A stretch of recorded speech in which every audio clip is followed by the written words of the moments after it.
What is happening, everybody? Welcome to episode 14 of the Big Shred Podcast. I am your host, John Matos. Thanks for hanging out with us on another Wednesday evening. We do these Wednesdays and Saturdays at 7 p.m. We've got another awesome episode for you today. Today's going to be a very bass-heavy episode. So we've got Abiotics and Scale the Summits and 25,000 other bands own Kilian Duarte and Kyle Konkiel from Bad Wolves. So we've got a killer episode featuring some killer bassists today. So stick around. We're going to be doing it a little bit differently than we normally do it as well. So I'm going to have both Kyle and Kilian, try and say that fast, 5 times, Kilian, Kyle, Kilian. So we're going to have both of those guys on together, which is going to be great. And we're going to do a little cross interviewing. Kilian's going to kind of be basically a little special guest host as well. So we're going to get that started here in a minute. We've got some stuff to talk about in the Abiotic world as well. So we are actually going to be starting to record drums here at the end of the month for a new record. So very excited for that. If you're a fan, you're getting a little bit of insider information on us kind of getting started with tracking. So fuck you, coronavirus. You ain't stopping this train. We are also moving these masks. So I've got a photo of them up here. So only 100 available. They are on our indie merch page. We're going to be giving 50% of the proceeds to coronavirus relief funds. So it's reversible. It's got, business logo and then party, human beings are disgusting creatures on the other side. So we did a poll. You guys wanted them reversible. We made them reversible.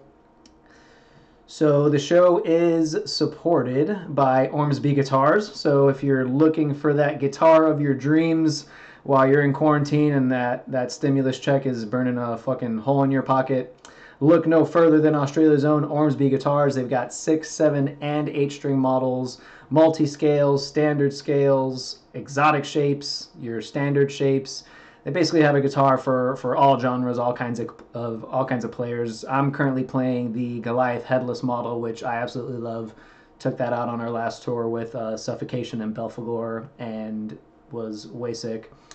We've also got other artists on Ormsby like Rusty Cooley, Dino Cazares, Sanjay Kumar, bunch of awesome players. And you can visit the Ormsby Reverb page. They've got all their in-stock guitars that are ready to ship. They are shipping really quickly. I had a buddy who ordered one, and he got it like in 5 days or something. So you can pick up something from Ormsby right away through Reverb, or you can visit the ormsbyguitars.com website to learn more about their upcoming models and runs and the signature models from Rusty and Dino that are going to be coming out pretty soon. So we're going to give some shout outs to some folks that are hanging out and are in the chat, and then we will go ahead and bring on our guest for today. So Noel, what's going on? Appreciate you watching. Nick, what's good? My buddy Alzar, who's been a homie, and he's got his own podcast called Shut Up, Let's Talk, and he's actually been helping out with editing episodes of this show for the podcast, so shout out to Alzar. Marcus, what's going on? Javier Rivera, what's good? Noel, the masks are excellent. Thanks, man. I appreciate that. All right, cool. So take care of the housekeeping shit. Now, without further ado, and this is just a verbal reminder for the homies to go on unmute, I bring Kilian and Kyle. What is good, my dudes? Oh, all right. Look at you guys being able to just, know what to do. I can't tell you, probably 3 or 4 episodes straight of this. It's like, no, you're on mute. Sorry. Just want to say, and I'm probably interrupting your flow, but I just want to say the reason why the podcast is late is my fault. So I don't want you guys blaming John or Kilian. I'm an idiot. That's what I'll say. No, it's okay. I mean, the producers were yelling at me, but I think we'll be okay this go around.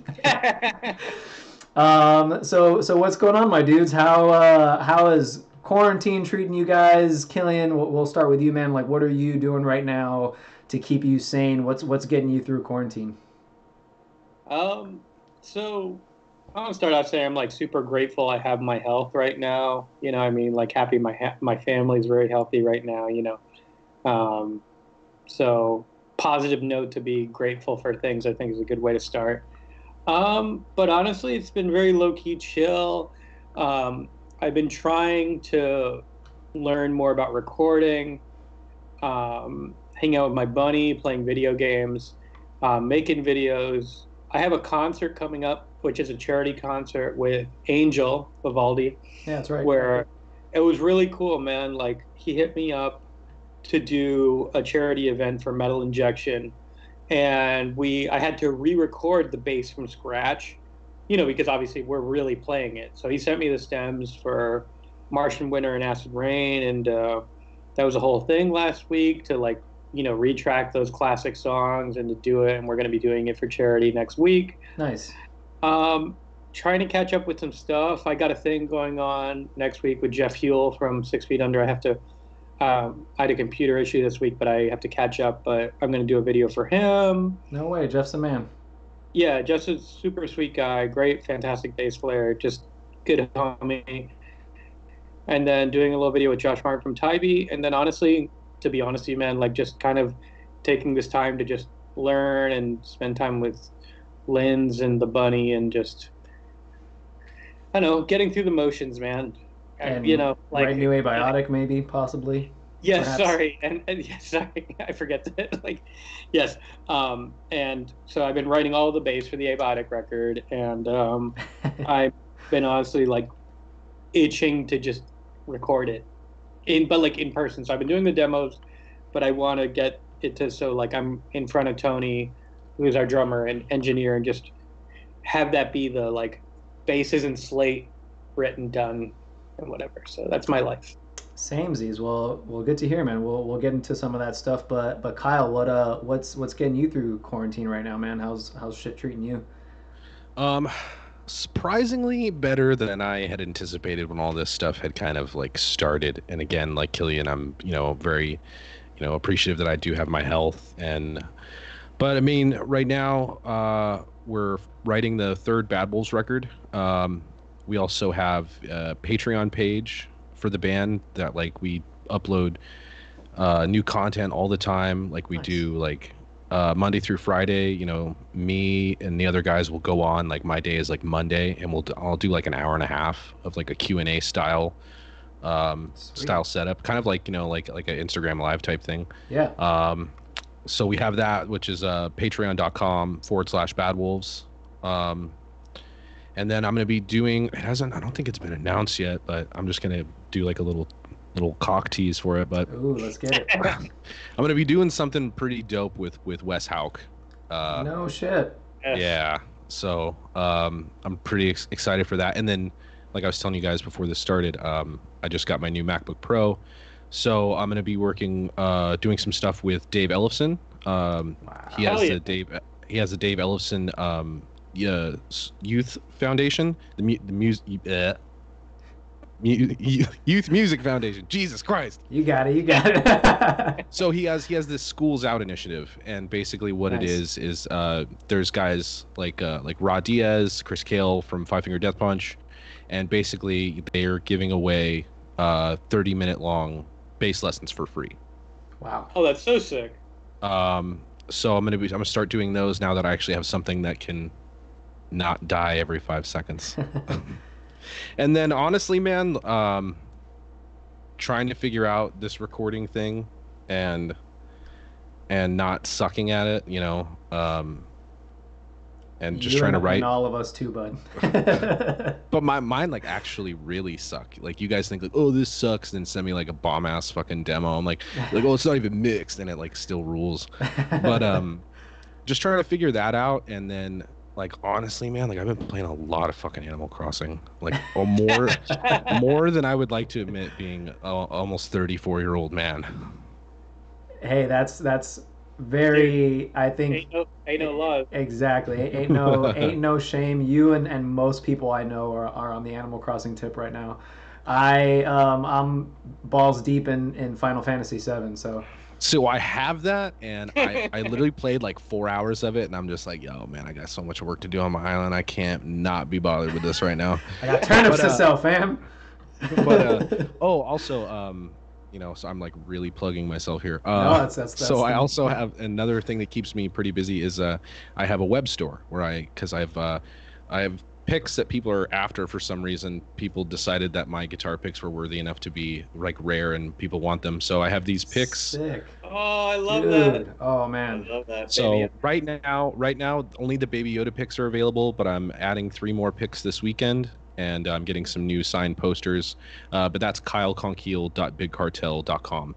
And yeah, so this weekend I'm going to be uploading a whole bunch more stuff because I ran out of our quarantine picks. I ran out of like my signed little fucking 3x5s. Like I'm out of everything. So luckily I was able to get some stuff ordered weeks ago, and I'll have an Animal Crossing pick, and then Nice. my friend Melody.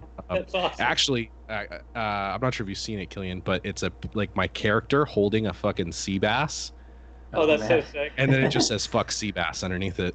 Oh, that's so funny. I feel like I'm out of the loop. I've been just re-exploring old games, but like everyone's like, "Yo, why aren't you playing Animal Crossing?" Because I have a Switch. I just have been ignoring it, and like because I started March when this whole thing happened. And I dove headfirst into Breath of the Wild, and I completely lost myself in that. And I went back to Xbox games, but then everyone's like, "Yo, why aren't you playing Animal Crossing?" and like all this stuff. But no, now I'm like just like, yeah, that's the next move. So I'm finishing an Assassin's Creed Origins run just because, like, I like that one, the one when you're in Egypt. That was a good title. Yeah. I just bought that one, and I really don't like the controller layout. Like I feel it's Okay. more like I feel really like more RPG'd than I did before, and that's not really my vibe. And I just the camera angles, like I'm having a real hard time with it, and I It don't is like very that. RPG. Yeah, and I don't really like the enemy lock thing. Like, let me just do like what I did in like all the Arkham games and just jump around and punch and kick everybody. Yeah. I don't know. I mean, It's the super lock can be useful, RPG. but it's very, very RPG. Yeah. Sorry. No, you didn't. You have to apologize. Yeah, no, like it is very much more an RPG, and I definitely realize I don't even use. I try and avoid the lock when I'm trying to engage enemies. Yeah. But yeah, no. Animal Crossing is my new thing because I see people having a lot of fun being like, "I got turnips. Who's got turnips?" or whatever, and I just like. Well, think, because you buy the turnips for like 100 bells a pop, and if you're smart like me, you fill up your inventory, which is 40,000 turnips. And depending on the time of day, there's 2 different turnip prices per day. Depending on the day, you could be selling like if you bought your turnips at 100 bells a pop, you could be selling your turnips for. I mean, I've recently sold mine for almost 600 bells per. So that's Killing like it. I got like 2.3 million bells, you know? Woo! Killing And it. that's just off Damn. and I spent like maybe like 80,000 bells to get like 2 million. You just have to keep up with it. There's like a whole Discord. Like I have like close friends who are like, yo dog, I'm selling turnips for fucking 480 a bell today, man. Yeah. Y'all got some of them They're like, turnips? yo, just and all they want is bells in return, which is like, the bells are the Animal Crossing currency. But it's like they'll just be, yeah, just give me 100,000 bells. Be like, yeah, if I made 2.3 million bells, I'll give you 100,000 bells. I don't give a shit. They're gonna make a Wolf of Wall Street, but it's just Kyle, just like. Yeah. Yeah, I've had employees at work tell me like, would you mind like working my schedule around me having to get up at 7 a.m. to sell some turnips? I'm like, Well, yeah, like I said, there are 2 different prices. So there's the forenoon price and the afternoon price. exactly. And like, So- yeah, I'm not waiting in line in my real life, but I'm in a digital line right now to like sell and buy turnips in the video game That's so for hours. funny. It's crazy. All right, tell me this. Though. I'm sorry to cut you off, but I just No. really need to know that I'm not alone here. Okay, is anyone else like just spending money? Like I've bought so many fucking guitar pedals and guitars and fucking. It's Is obscene. anyone else going cray like that? Yeah, I can speak for myself and say that the podcast has really had me kind of going a little bit ham and cheese. on I'm about to like I said drop a little bit of money drop a little bit of money on a mic, another mic soon. Do you have a Sweetwater guy? I don't actually. All right. Well, after this, I'll hook you up with my Sweetwater guy, Mike Godlove. He fucking rules. Word. Oh man, the Sweetwater memes. If we can just talk about that for a second, that have just been starting up about like the guy messaging you when you bought a pic from high school. And no, dude, yeah. My really good friend who is a fantastic guitar player, Strandberg artist, Dave Dunsire. He works for Sweetwater. So today he posted. I did his record and everything. He was Skill Summit's merch guy, and he was on a tour. It was like, oh, you're on a desert island, 500,000 miles before a pigeon brings you a thing. Going like Dave from Sweetwater, and he's been like, fuck you all for tagging. Oh, because that's like him. That's amazing. Yeah, that's literally Dave, and he's like, God damn it! Like I tagged him in it a week ago. He's like, yeah, you're the fifth person, and so now he's just like, he reposted it. He goes like, I might as well embrace the meme. But so shout out Dave. Yeah. So Kyle. So I was doing some digging like I do for this thing. Yeah. And I seen that obviously you were in this moment before Bad Wolves. You were in Scar the Martyr and Vimic too, and doing some further digging because I've heard a few songs from Scar the Martyr and from Vimic. Fucking Joey Jordison was drumming for both of those bands. How did that happen, and what's it like being in a band with the Joey Jordison? Actually, that happened the same way I kind of joined Bad Wolves. I've been friends with Doc Coyle I've known Doc since probably 2009. And anytime I'm not really doing anything, like I would just always call up Doc and be like, hey, dude, do you know anybody who's looking for a bass player? And for some reason, every time I've called him, he's always been like, oh, yeah. Or, hey, you want to be in my band? That's awesome. But yeah. So I had just saw an ad, like I think it was on like Blabbermouth or whatever, that it was like, oh, Joey Jordison starts band with like Jed Simon from Strap Young Lad, Chris Norris from Darkest Hour, Chris Renna from Nine Inch Nails. And I was just like, oh fuck. I was like, I didn't see no bass player. So I called. I can't remember if I texted or called Doc, but I was like, hey, do you know anybody in that camp? And he's like, yeah, I know Chris Norris. I'm like, yo, hook me up with him. So I got Chris Norris's number, and he was just like, yeah, Joey wants to see a couple live videos. So I'd send him some live videos from when we were doing when I was doing Mayhem Fest in this moment, like 2010, because I hadn't really done much since then. This was in 2013, and then he was just like, all right, cool, you headbang. That's all I really cared about. You could suck at the bass guitar, and as long as you look cool, I don't care. Sick. Sick. But you heard that, Kilian? Yay! All the notes, yay! But I mean, the music wasn't rocket science, and the bass wasn't anywhere near the forefront of the band. I mean, there was so much like synth, analog, digital.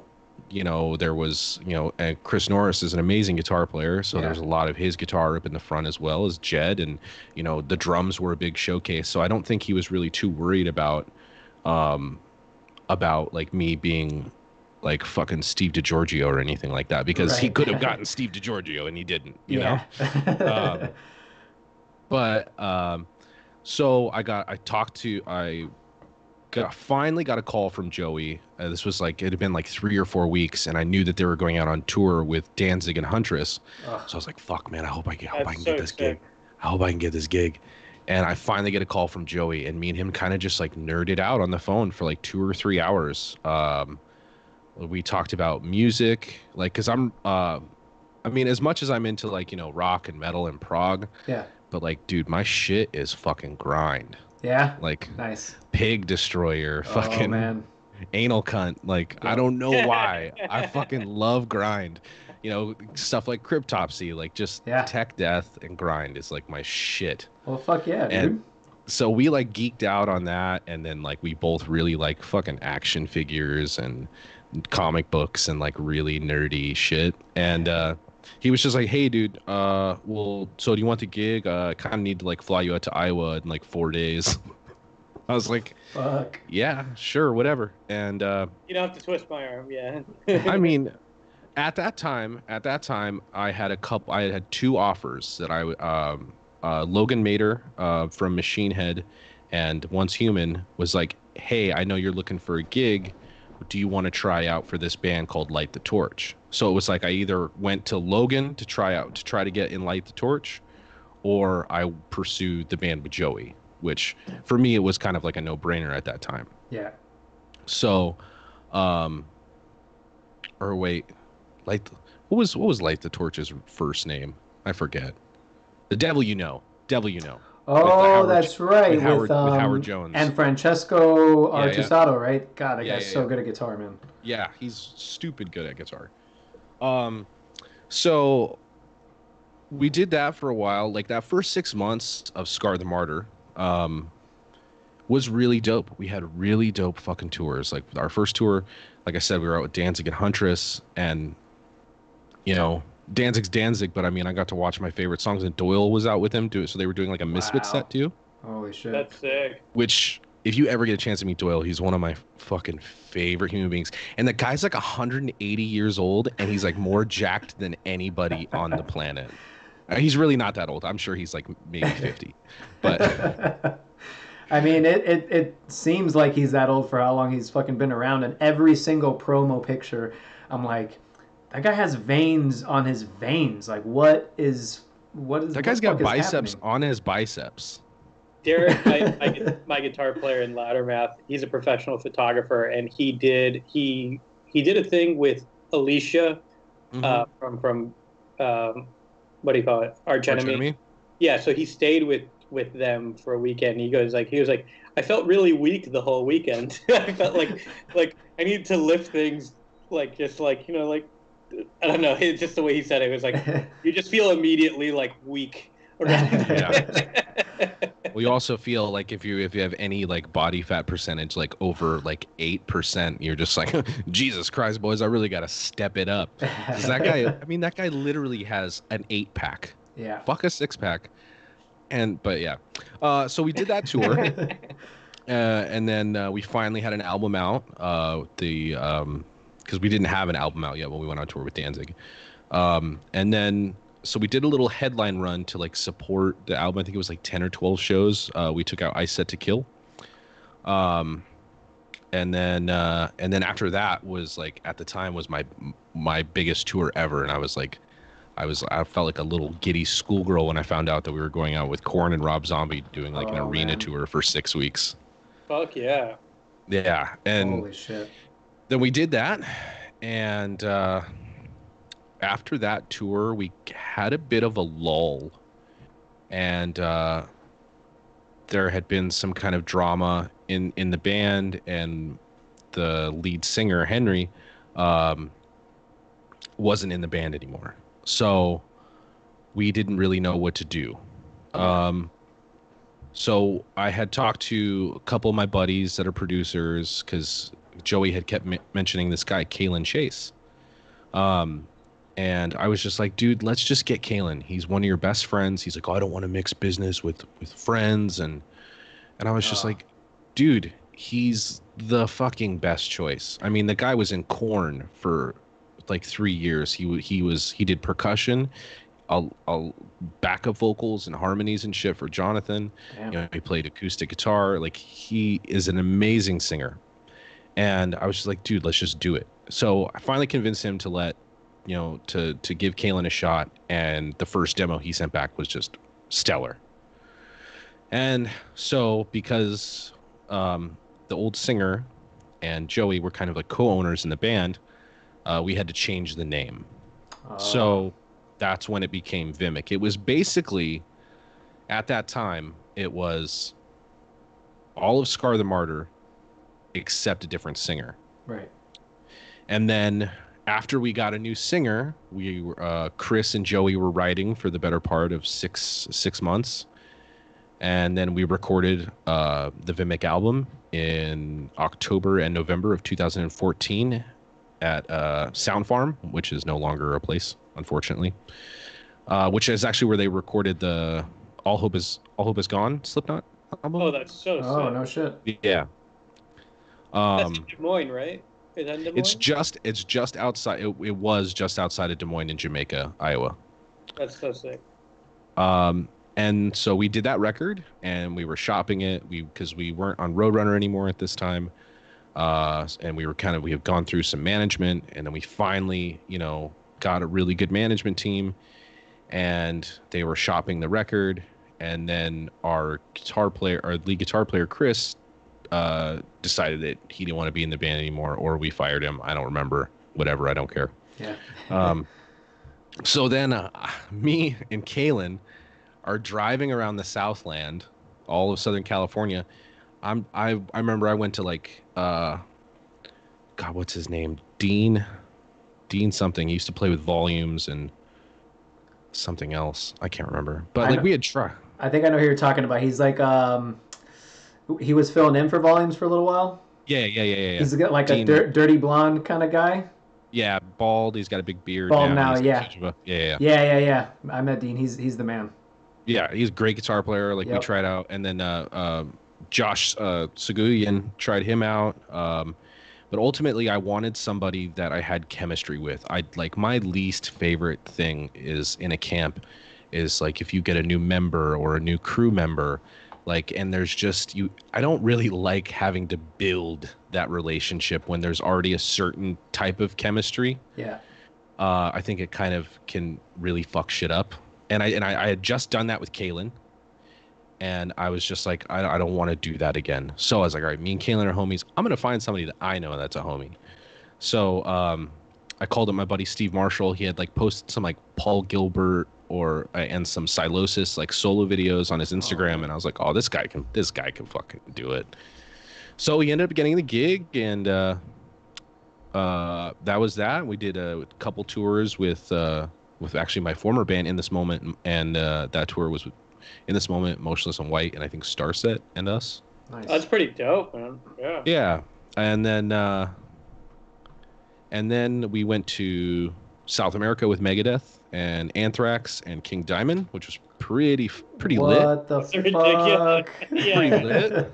Going to South America with two of the big four. What the fuck? And South America is fucking insane. They lose their shit over those bands, man. Yeah. And there was this band from there called Rata Blanca, and they are dope. Yep. They are dope as hell. But anyway, so we did that, and then we did some tours we did a small headline tour in Europe, and actually at our UK show. So John Brown from Monuments was actually out with us as our backline tech, because he had to fill in for me for the last show. Because I had prior engagements that I couldn't miss, or basically I'd be out of a job. Yeah. So Brown came out, and I remember at the end of the night we were playing in London at the 100 Club, and I was outside smoking or whatever, and he comes out and he goes, "Hey man, how was your night?" And I was like, "Oh, I met fucking Mark King from Level 42 tonight, so that was pretty dope." Wow. He's like, "Fucking Mark King's here?" I'm like, he lost his shit. He's like, "How did I miss that?" I love John Brown. He's such a nice guy, man. He's one of my favorite dudes. I met him, and then I asked him if he wanted to come do this this backline tech gig, and then I told him, I was like, then you'd have to fill in for me. I'm really particular about who I would want to fill in for me. Yeah. I mean, again, I'm no crazy shredder, but I have this down picking style, and I was just like, that would John Brown. Well, the magical wrist, man. That wrist, the flick, man. That guy's a pick master. Yeah. Yeah, I was like, he I was like, for guitar, right now, out of modern guys that are out there, he's got that downstroke, and I was like, if he's available, and he's from the UK, so it wouldn't be too much to bring him over to start the tour, so I'd be like, fuck it, But anyway, so after that tour, there was kind of I don't want to get too much into it, just because it's a long story and whatever, you know. But there was just kind of some things that had gone on, and Vimic wasn't going to be touring. We had no end in sight. The management wasn't working with us anymore, and blah fuckity blah. So the usual shit that goes down. And I did kind of skip something just because for timeline purposes, but earlier that year in 2017, I had called Doc, and that was when I asked him, I was like, hey, I'm not sure what's going on with my band, because I was kind of tired of member changes and all this other bullshit. Yeah. So, and he was just like, hey, do you want to come be in a music video? And that was the Learn to Live video for Bad Wolves. So it was funny because we were on when we did that tour within this moment in the summer of 2017. We did Chicago Open Air, and I saw the homies from Whitechapel, saw the homies from Suicide Silence, Nice. and everyone I ran into that I knew that was in the metal band, like that played that festival, was just like, they Learn to Live video was already out, and they were just like, yo, what the fuck's up with Bad Wolves, dog? And I'm just like, I don't know. Like, we didn't have a record deal at the time. Like, wasn't sure what was coming of it. I was trying to make Vimic a priority again. Yeah. And then when Vimic wasn't a priority, around that same time, I got a call from John Berkland and Doc Coyle, because they'd asked me to be like, just like, dude, you're the dude, for a year before I even did the music video. They're just like, just be in the band. And I was just like, well, I got this band with Joey Jordison. Yeah. And yeah, and so finally, John called me around December. He's like, hey, we got some tours booked. We just got signed to 11/7, which is now Better Noise Music. He's just like, shit's starting to move. Like, I just want to see where your head's at. Like, I would love for you to do as much as you can, but if not, like, we might have to have like, like Josh Gilbert or someone fill in for you. And I was like, oh, funny enough, I actually just kind of quit my other band. So I'm just waiting for some gear to get shipped back from Nashville, and I was like, dude, I'm good. I'm good to go. Like, let's. He's like, I'm in this all the way, and like, you don't have to worry about me like being fucking indecisive or stupid. I had texted so many people, so many of my friends. I was like, what do you think I should do? Should I stick with something that I put my blood, sweat, and tears and fucking all this bullshit into for 5 years? Yeah. Or should I just do this new thing and just see where it goes? And that was actually Chris Cale from Five Finger Death Punch. He's like, where have you gotten in the last 5 years? And I was just like, yeah, all right. He's like, yeah, you're in a band with a well-known guy, but he's just like, I always kind of see you doing little stuff here and there. He's like, I have an insight because my fucking guitar player is your manager. Yeah. And he was like, he just said you'd be stupid. Yeah, Zoltan Bathory basically said you'd be stupid if you didn't take that gig. So I was just like, that makes me feel better because I'm the most indecisive person on the fucking planet. Yeah. I can never. But so I was like, all right, let's just do it. And then kind of history kind of just did its thing. And the zombie cover. That shit blew up, man. That shit blew up. Good for you guys. Dude, our touring schedule, like John coming from Devil Driver, Doc coming from God Forbid, Tommy coming from Divine Heresy, Chris Kane coming from Bury Your Dead, all those guys were just like, we've never had any sort of like this happen, nor had this busy of a touring schedule. Because that first we started touring in April 20th of 2018. I didn't really get home until December 15th. Wow, dude. Yeah, I had a couple of weeks off. We were just beating the shit out of touring, which honestly, I was super fortunate. Like, I think if we didn't do that, I don't think we could be able to sustain how we're sustaining right now. Yeah. So luckily, we also had bands like, Five Finger Death Punch really take us under their wing. And say whatever you want about Five Finger Death Punch. A lot of people hate on them. A lot of people fucking hate on Nickelback. But you know what? The dudes from Nickelback are probably one of my favorite. Like Mike Kruger from Nickelback is one of my favorite fucking dudes on the planet. But you can say what you want about Five Finger Death Punch, but they know how to brand themselves, and they know what they're doing when it comes to that. I mean, That's one of the reasons why they're so successful. So I'm sure Zoltan just like, it's that meme of Dave Chappelle holding the like hundreds of dollars. Oh, with the crown on. Yeah. Like, I'm sure he doesn't give a rat's ass, man. Exactly. No, there's no denying that they're a successful band, like you said, regardless of what you think of them, and they obviously know what the fuck they're doing. So that's killer to hear that they took you under their wing, and that I mean, it helps that you guys are a fucking super group. I mean, it's we kind of are, but like we were like the metalcore super group. Which I mean hasn't really been a thing, and I really kind of hate the term supergroup, because like if you think of like super, like in my eyes, if I think of supergroup, I think of like Damn Yankees or like fucking David Lee Roth, Eat 'Em and Smile. Like, I'm no fucking Billy Sheehan, No, there's a connotation behind that, but it's more like the it's the personalities behind each of you guys, and it's the bands where you come from as well. So it's like, Yeah. I think Yeah. that's the big thing that, you know, you were able to take the really great pieces from all of those bands, and then and it the dynamic is still so different but so fucking awesome, which it really hit or miss with a lot of these groups because it's or guys that are in other bands, you know. Well, also, I really think what really helped us out, like from the get go, is like I said, I've known Doc since 2009.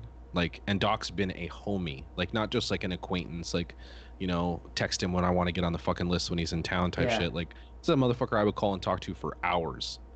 You know, I've known Tommy since 2006. Like, the first thing I ever did with my music career was I tried out for Divine Heresy when I was 19 years old. Oh, no shit. You know, and so I've known Tommy since 2005, 2006. So I mean, that's going on fucking 15 years. Yeah. You know, I've known John Berkland since my days in this moment, maybe even before that. Yep. So that's over 10 years. The only person I didn't really know going into this was Chris Kane. I met him at the video shoot, but it's like Chris Kane has now become like one of my best friends in the band. Yeah. You know, so it's just like there's a certain dynamic that we already had, where it's like it was more like when you're a younger kid and you're starting a band with your homies. Like Nice. Awesome. it wasn't like, you know, oh, we're just gonna put this band together and, you know, hopefully it works because we're all, you know, it was friends doing shit. You know, That's it awesome. wasn't just like, oh, hey, I like this guy, he's a really good player, I'm gonna put him in the band. Right. It was homies. That's awesome, man. Yeah, that's killer. And yeah, shout out to Doc Coyle. I'd love to fucking get him on here. He's been a inspiration for a long time. God forbid was my fucking shit like in high school. So Dude, God forbid. Dude, I was a rules. Doc Coyle fan, man. Same, dude. Big same. So yeah, let's talk zombie killing. I don't know if you know this, but Dolores from the Cranberries was actually supposed to be on that song, and then she passed away. Like what? I did hear about that. Like what talk about like. Yeah, like what? How did that? Shit, Mm-hmm. So basically, they wanted a single, and they were just like, you know, I think, I'm not sure with what you guys have given us so far, 11/7 at the time, better noise music now. They were like, we're not sure if there's that good opening singles. Like, you guys already released a really good song with Learn to Live, but we can't put that to the radio, terrestrial radio in the Midwest, Right. like active rock. They wanted that active rock single. So Tommy had already had the song kind of in the bag. So just for shits and giggles, you know, he sent it to our label and management. And now Dan Waite, who is he works for our label, but in the UK, he used to actually manage the Cranberries in the mid '90s. Oh, that's sick. So he was like, "Oh, this is great." He's like, "I know Dolores. We're still pretty close. Would you guys care if I sent this to her, so, you know, we can get her blessing to use the song?" Yeah. And I have the voicemail, I think, in my email somewhere, but excuse me. Basically, she had heard the song and she had loved it so much. She was just like, I would love for you guys to do the song, but could I sing on it as well? Oh man. So of course we said, fuck Like- yeah, of course. Now we're all set. Actually, I mean, can we just can we just play your song? Yeah. And so she flew from Ireland, Dublin, I believe, to London to go to the recording studio there. Like, she had all of the stems, and she was just, I didn't know what she was going to add. It never happened. Yeah. But the night before she was supposed to go into the studio, she had unfortunately passed. Oh, So Damn. we didn't really know what to do from there. It was just like, do we release the song? Do we not release the song? Like, there was a lot of thought that had to go into that. yeah. And we really felt like, we're like, all right, well, she wanted to be on the song. It would be a shame if no one got to hear it, because like, she loved it, Right. you know? So we kind of did it as a tribute. And, you know, but we didn't want anyone to think like, oh, they're just trying to, make money off of the passing of a star by like releasing this cover. It's like, no, this cover was made years, like, at least a year before we were like, it was even, our song, so, and so we decided that if we're going to release the song, that we're not going to take any of the money for it. So we decided to donate all of our proceeds from that song to Dolores O'Riordan's children. That's that's awesome. July of 2018, they came to our show at Irving Plaza, I think, in New York City, and we were able to hand them over like one of those big checks. Dude! Oh, that's awesome. Yeah, one of the big checks, and we were able to hand them a check for $250,000. Holy shit! And that was almost 2 years ago. So I mean, I don't know what the big check would look like now, but I mean, wow, that's amazing, dude. I didn't know that you guys did that. That's fucking admirable to say the least. A lot of people didn't. Like, we got a lot of hate. I mean, it's not the first time and it's not going to be the last time, but they're just like, oh, they're trying to just make money off someone's death. I'm like, nah, bitch, we don't make no fucking money off that song. And not only that, it's like you said, you guys had planned the song. Like, I get, from a perspective kind of place, like, people could be like, oh, it just so happened that, but like, no, yes, it just so happened. Like, coincidences fucking happen, and then it was great that I'd seen later that the voicemail like got released, like vindicating you guys. That it was like, yes, they had her blessing. She was gonna be on the tune, and it ended up not working out. So, word. So let's get into some nitty gritty. So, we can start it up with Kilian. So, Kilian, how did you get into playing bass? Like, what started you off? And I get a bass too. Yeah, do it. And what was your first bass, if you can remember? Yeah, no, I do actually remember. So, when my parents.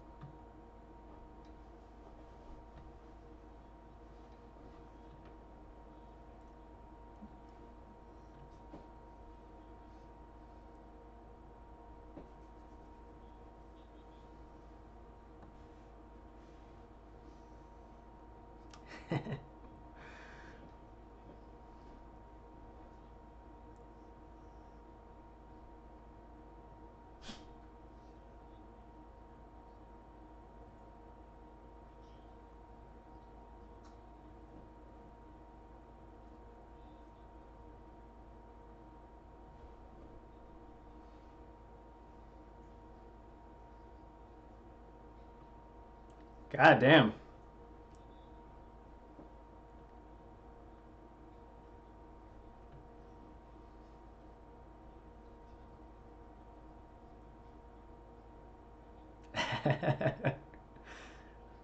Yeah. Yep. No, But sir. she got me that bass, and I fell really in love with it, and I kind of it was at the right time. I fell in love with music at the same time, and that little bass, and my dad and my mom split music lessons for me. So yeah, I was 12 years old, and I haven't looked back since. But it was that little Ibanez Geo black bass. I sold it eventually to my music instructor, who he wanted a bass, and he bought me an effects pedal, which honestly at the time was a decent trade because I've always liked different sounds and shit like that. But yeah. Ibanez Geo. I actually, and even then, I once I had the luthier at the music shop tune that shit to BEAD, so I actually had a 4-string little shit. But yeah, that was my first one. Nice. Well, what about you, Kyle? You remember your first bass? Yeah, and I'm gonna one up Mr. Duarte here. My first bass was actually a Fender P. No, not even it was a Squier P bass, but I tuned that bitch to drop A because the band I was in at the time, like the guitar. Okay. I turned that bitch to drop A. The band I was trying to play for at the time like really loved Korn, so they were just in like might have been A standard, I don't remember, but Yeah, I was a Squire P bass, and I had that thing for forever. And then I just think with like, you let your homie borrow something here and there, especially if you're not using it. It's floating around somewhere. I'm not even sure if it's alive anymore. But actually, I think it was around the same time, Kilian, that I got my first bass. It was definitely 2000 or 2001. Because I was definitely wearing gigantic, oversized camo shorts. Oh, I was gonna. They were in the Jinkos.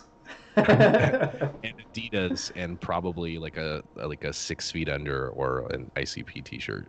Nice. So definitely 2000 or 2001. Whoop whoop. Yeah, whoop whoop. So what got you into playing bass? Was it a particular band or... Honestly, so where I grew up in the Northeast Valley of Los Angeles, for some fucking reason, my little ass town has talent that have come out of it. Like, I mean, like, I guess it's subjective but it's like, the guys from Hollywood Undead grew up here. Sonny Moore, also known as Skrillex, went to school with. Oh, no shit. Some of the guys from Escape to Fate. There was a band Neural. Fuck, I even went to middle school with Shia LaBeouf, like, no shit. It's on Even Stevens, you know what I mean? Oh shit. So I don't know, for some reason, like, this little tiny town has a lot of talent, and like, built in. I wonder if it's just the methamphetamine, but all the meth labs.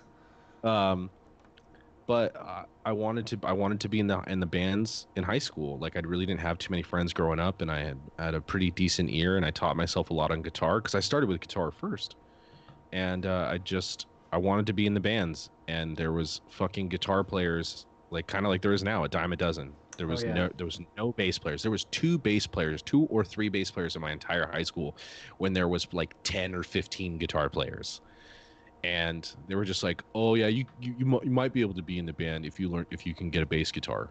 So my mom got me a bass guitar for Christmas, and then my oldest brother got me a little bass amp so I could actually fucking take it to a practice. Nice.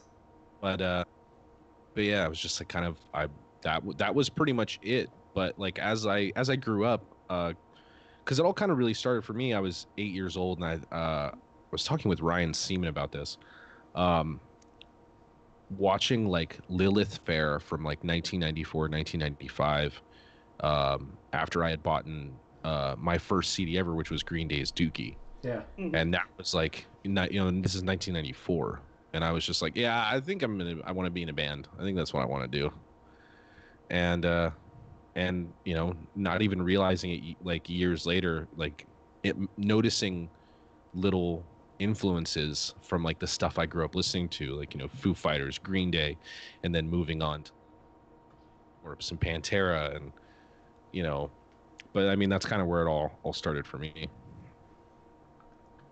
Nice. Do you guys remember your first show? I do. I do as well. Yeah.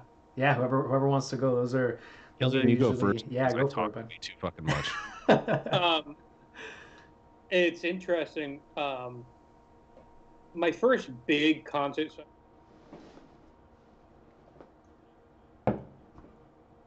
Classical music. He's a big old prog head. He's not a musician by any means, but very artistically inclined. But my first like rock show that I remember that blew my mind out of my ass was seeing Yes do Close to the Edge with the original lineup at. John would know this. It was at Mars Music Amphitheater. Oh, no shit. Mars Music Amphitheater? Yeah. Actually, I meant the first show you played, but keep going, because this is good too. Oh shit! Well, the first show Your first show was Yes with the original lineup. Fuck off! That's dope. I'm 13 years old with like the drapes and the cape and a Squire and a Rickenbacker. You got like Chris. You brought like your copy of like Chris Squire's Swiss Choir, like, just in case you like run into him in the parking lot. Yeah, exactly. The first show I ever played, way less glamorous, but I knew that then it was right after. Funny enough, like, not funny enough. I mean, like just ironically, like right after like the whole 9/11 thing happened, and they had like a whole like tribute thing And I learned Jocko's America, which if you've ever, there's a record that he put out, which is called The Birthday Concert, which is him down in like Alligator Alley playing, and it's a whole like tribute thing, but it's one of the seminal live records because he has a brass section and everything, but he does a solo rendition of the tune America on fretless and everything. That's when I was starting to learn stuff, and I was asked to do it on bass. And I knew that things worked because I never played in front of anyone outside of my bedroom. And it's a solo piece on bass, and not like it's very simple for the most part. There's one lick that he kind of does, but I nailed the lick and I was able to do it with the little harmonics and everything. But I remember like actually nailing it, and I felt like, oh shit, like that big hump of being in front of strangers, having to do something. And I was completely nude on stage. It was just me and my bass. I didn't have other people to hide behind. Yeah. And I had to carry the melody. And also it was like this poignant moment where, you know, because of the events, I couldn't fuck up the melody. It's like kind of fucking up the national anthem. Right. And when I nailed it, I practiced it, even though, like, you know, I was 13, 14. And I think that was the moment I was like, okay, I think I can do this. Because, like, it was something where, like, it was a high-pressure situation where all the adults in the room kind of were judging me based on how I was playing it. And I was doing it, and everyone clapped. And I was me in my nerdy Catholic school. Like, I went to you should have met me in middle school. I was a Catholic school kid from 1st to 8th grade. So, like, you could imagine how nerdy everyone was. And I had one of those, like, it's before Sterling. So Music Man used to have an even cheaper line before the Sterling line. It was called OLP, Officially Licensed Product. And it was a Stingray 5. You remember the OLPs? Yeah, I remember the OLPs. Yeah. So I had it. That was my second bass, was an OLP Stingray 5, and I did it on the OLP 5. Nice. Yeah. Heat. Yeah. Fucking coming in first concert ever playing Jocko on a fucking OLP 5-string. You're dope, Kilian. Yeah, what the fuck, dude? Dude, I was nervous as shit. I promise 13 and I played some Jocko. If you saw me in my little Catholic school uniform, you'd be like, that's nerdy as shit.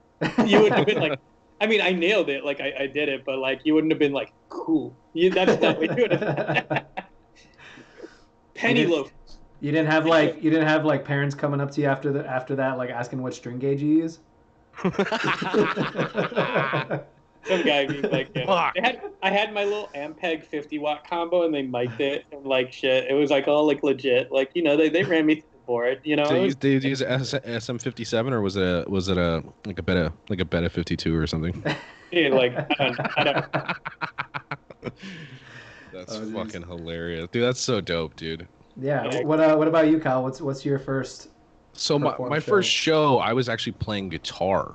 I was in a band. I was in a band called Discrecy.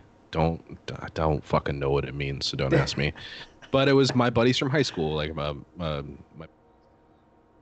Dustin, and then like our bass player was like this like big Filipino dude who was like 8 years older than us. So he was like in his mid-20s. But dude, his name was Jay. Like just dope bass player. Like a lot of slap and pop. Like we tuned to B. I would think it was like B flat or A sharp, whatever the fuck your tuner goes to. Yeah. But he didn't play he played in the higher octave. So it's like he was only like a half step down or something, or maybe he was a half step up. I don't remember. But where he played it was like on the second, like on the second string or the third string, whichever the fucking one you want to call it. And just like slapping and popping, and just like it turned like our basic like what I guess would have turned into deathcore, like kind of into like groove metal. But my first show, I was about 14, or I was about to turn 14. And we played last at the Whiskey A Go-Go. Was not the headlining slot, but we played last at midnight after the headliners. That's headlining, dude. Hey, man, but you played the Whiskey A Go-Go for your first show. I did. Jesus Christ. Give yourself one of these for at least saying that's like a venue. That's a venue. Yeah, so... That's a man. Dude, my first show was in a backyard. Like, fuck you guys, dude. Oh, I mean, we played a backyard like 2 days later, and I like threw a fit because my little Digitech 2-button fucking multi-effects guitar thing wasn't fucking working. Multi-effects for life. I had fucking things, dude. The Zoom, I had the Zoom. I had that same one too. At least the Zoom, I think. I mean, I don't know. The Digitech one had the ya thing on it, and I fucking hated that more than anything. So even anytime I'd like pass over it, I would just want to throw the fucking thing. So instead of a wah, it's a ya. Oh, I don't know if like the wah sound is like trademarked or something, but yeah. I know what you're talking about. It's like the yeah. It almost sounds like a talk box, but just if you just kept going yeah. So then how do you guys get into, or Kilian, you know, Kyle talked about it a little bit. So Kilian, how do you get into you know, doing big boy stuff? But big boy stuff. I'm an adult now. How you get into that big dick energy, Kilian? So in high school, I realized this was something that like was just a trajectory of my life, and I went to Berklee. I was fortunate enough, like I got a good scholarship to go there. So again, I had to bust my ass because my parents, you know, like we're from Venezuela, man, and like, you know, like I've been lucky enough. My parents would never let me starve, you know, like we're not poor or anything, but at the same time, I couldn't be like, hey, let me go to Berklee like without scholarship type of shit. Even in 2006, not feasible. So I was able to go on scholarship for a while and went there. And when I was there, I kind of, you know, got headfirst into bass and the community there. And actually met Felix Martin when he was 18 years old, and we did recitals together. And if you, Kyle would know this, you know Nathan Navarro, right? Oh, fuck, dude, that guy's so good. Yeah, me and Nathan were in Felix's band at the same time because here's the funny thing, because our class schedules were so hectic. So I would do half the songs and Nathan would do the other half of the songs, and other bass players and other drummers, because Felix was a workaholic at the time and he would get like a different drummer for like his 14-minute songs. Because originally, like now it's much more accessible. I like Felix's new material and stuff we did, but originally it was super like blotted science kind of crazy shit, very avant-garde prog. And so because our schedules were so hectic, he used to have a lot of us. So me and Nathan would do the recitals and the concerts and split it. And yeah, it was a small world, you know, just like JP Bouvet drummed for us. And so JP does stuff for like Periphery and a bunch of other guys. And, you know, he's the man. He's the main guy for the Guitar Collective, the one that Tosin and Nuno and all those guys do. The guitar. I know what you're talking about. Yeah. So he's wasn't he in Jeff Loomis's band too? I don't know if he was. I know Anoop was, but I wouldn't be surprised if he did something with Jeff. And so what happened was that me and Felix kind of cut our teeth graduating from Berklee around the same time. We, you know, graduating college, going on those like kind of like Abiotic, kind of like we're going on a tour. We booked it ourselves, and then just eating shit and building the way up, and just we happened to ride the wave of that when instrumental in Prague was a thing. We played Tech Fest with. That's how I met Monuments guys, because we invited to play Tech Fest, and I met Swanee and all those people in 2014, and I started doing my thing more and more. I you know, I live in New England, so I started doing theater work and all this other stuff. And then Felix kind of got more known in that scene, and then I got recommended through a manager in the scene named Josiah Baker to fill in for a gig for Scale of Summit, and that turned into a permanent thing. And then from there, just kind of, you know, been with Chris since 2016, December of 2016, and just kind of, you know, expanding what I do. I was lucky enough through that to also play with Angel, because he's been a mutual friend that I'd played a bunch of gigs with. And anyone who hasn't met Angel Vivaldi, he's the sweetest person you'll ever meet. He's my favorite puta on the planet. I fucking love Angel Vivaldi. Yeah, he's if you haven't had the like just experience of being around Angel's energy, he has an energy around. He does, man. Somebody else that I need to get on the show, dude, because he's like, Yeah, he's the glow up. He's like the definition of the glow up. Yeah, man, and like a lot of respect for Angel because, similar like Latino kid, grew up, with much harder circumstances than I did. Yeah. Like, talk about the self-made man in like Yeah. a nutshell, like especially with his obstacles, and just a person that like whenever you feel lazy, you're around those people and they make you feel like, oh, I need to get my shit on. Yep.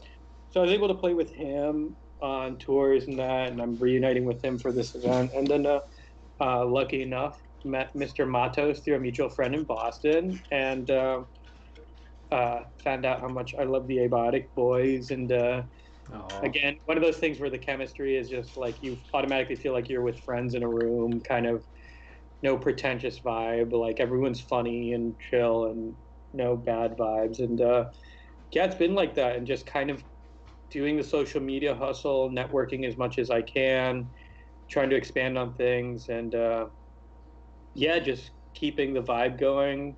I have my other projects, Lattermath and my Messes, with some really, really good friends from here in New England, and yeah, just you know, chipping away.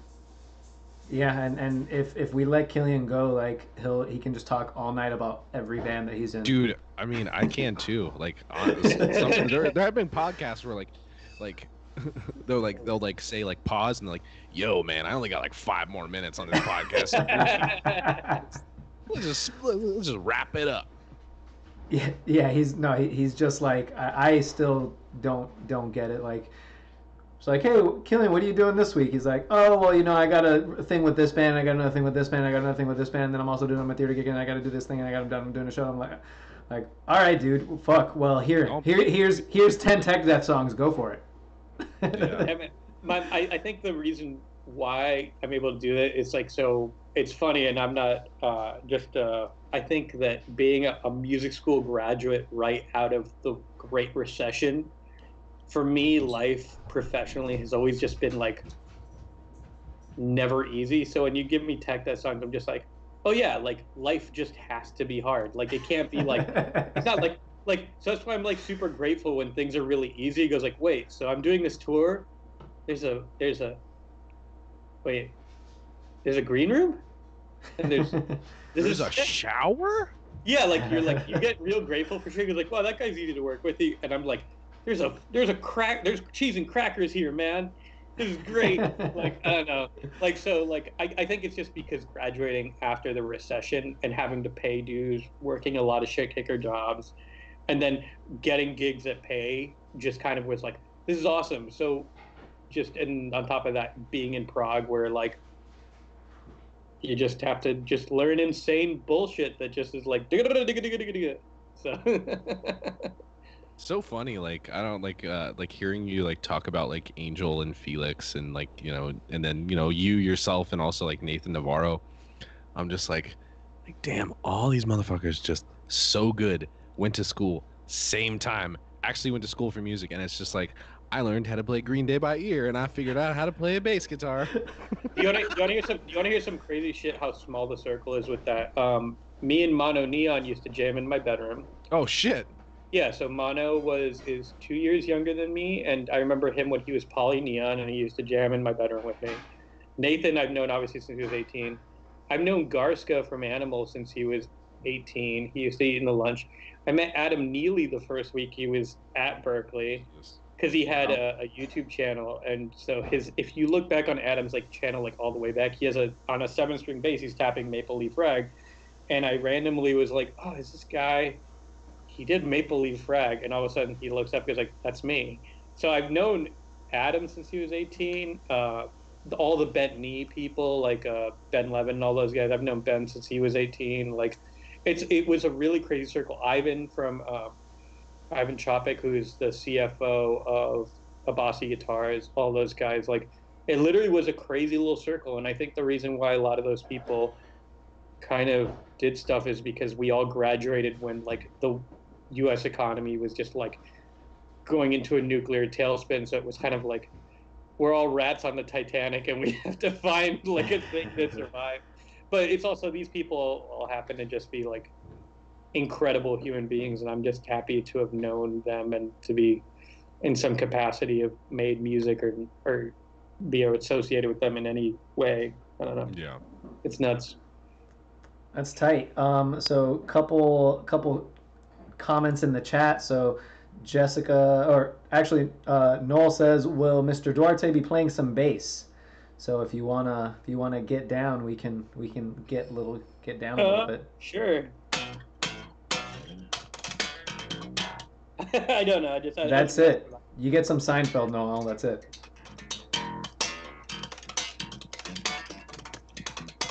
There you go. You think you good? No, you are good. Jessica says, right on, New England. Blake says, funny you guys mentioned Angel Vivaldi. If it wasn't for him, I wouldn't be familiar with Dan Sugarman, another guest we had on. Yeah, that's true. Daniel Sugarman, dude, what a sweet guy. Yeah, I just want to say, like, y'all make me feel so incompetent on my instrument. You guys are good as hell, but no, honestly, like, you know, it's like I've been keeping an eye on, you know, guys like Kilian, Jacob Umansky, Patrick Hunter, Nathan Navarro. Oh, fuck, I feel like I'm gonna forget somebody here and feel bad about it. But I mean, you guys know who I'm talking. Like the guys that are out there, like the good ass fucking just young, hungry, dope ass bass players, man. And it's really inspiring to me, especially, you know, like I've kind of like transferred scenes, and it's really weird because it's like if there was a cartoon made about me, I'd be fucking Avatar scene bender. You know what I mean? Because it's like I went in my early 20s to like the kind of, you know, Fear Factory style into like more tech death, into like metalcore / radio rock, and then into death metal again, and then back into metalcore, and then back into some weird 8-string shit, but it wasn't proggy at all. It was more like post punk. But then now with like Bad Wolves, actually Wes Hauck says that he's like you guys are the Bad Wolves is the biggest gent band on the planet, because if you don't listen, because if all you hear is our radio songs, you don't realize that there's like our whole first record is a fucking proggy fucking jerk off fest. Yeah.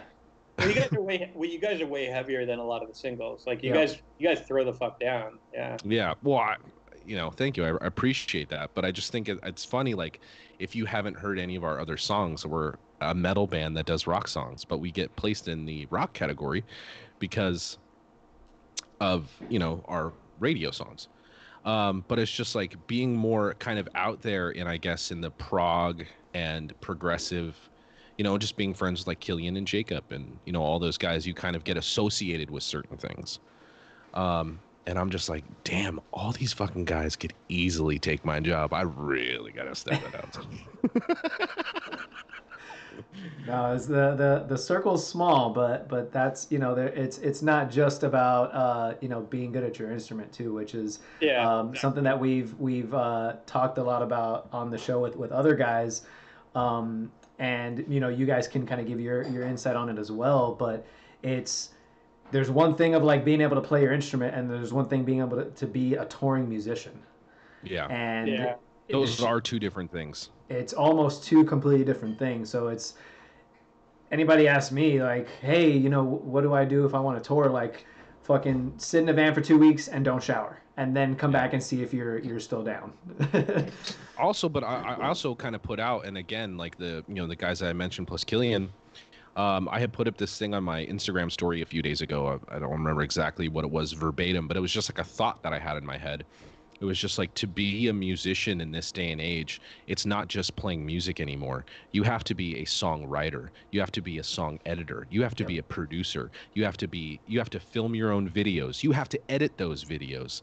You have to be a streamer. You have to be a YouTuber, and everything in between. It's not just picking up a guitar and hanging out with your friends anymore. It's literally, you have to be a content creator in all aspects, which is what I'm trying to finally get myself into, and then so that way, you know, I can actually hopefully get, you know, out there a little bit more than I am.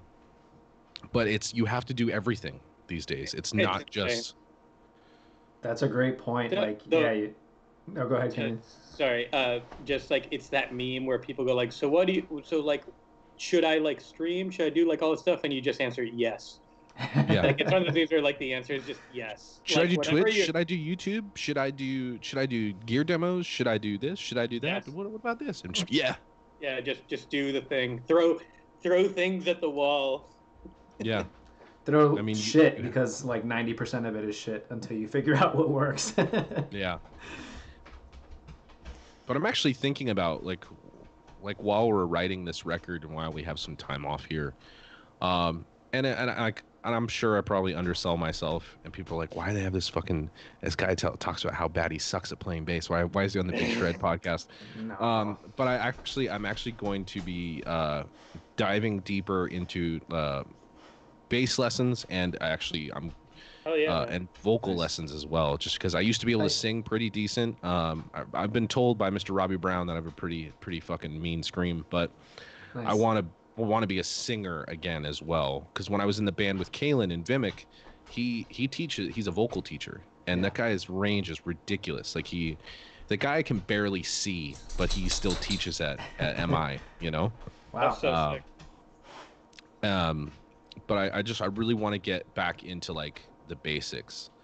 So if anybody has any, because I know guitar scales, like a few of them, but everything that I've learned technique wise, like anything, I've all basically taught myself. I did a few lessons with Jason McGuire, also known as Evil J from OTEP. Oh, nice.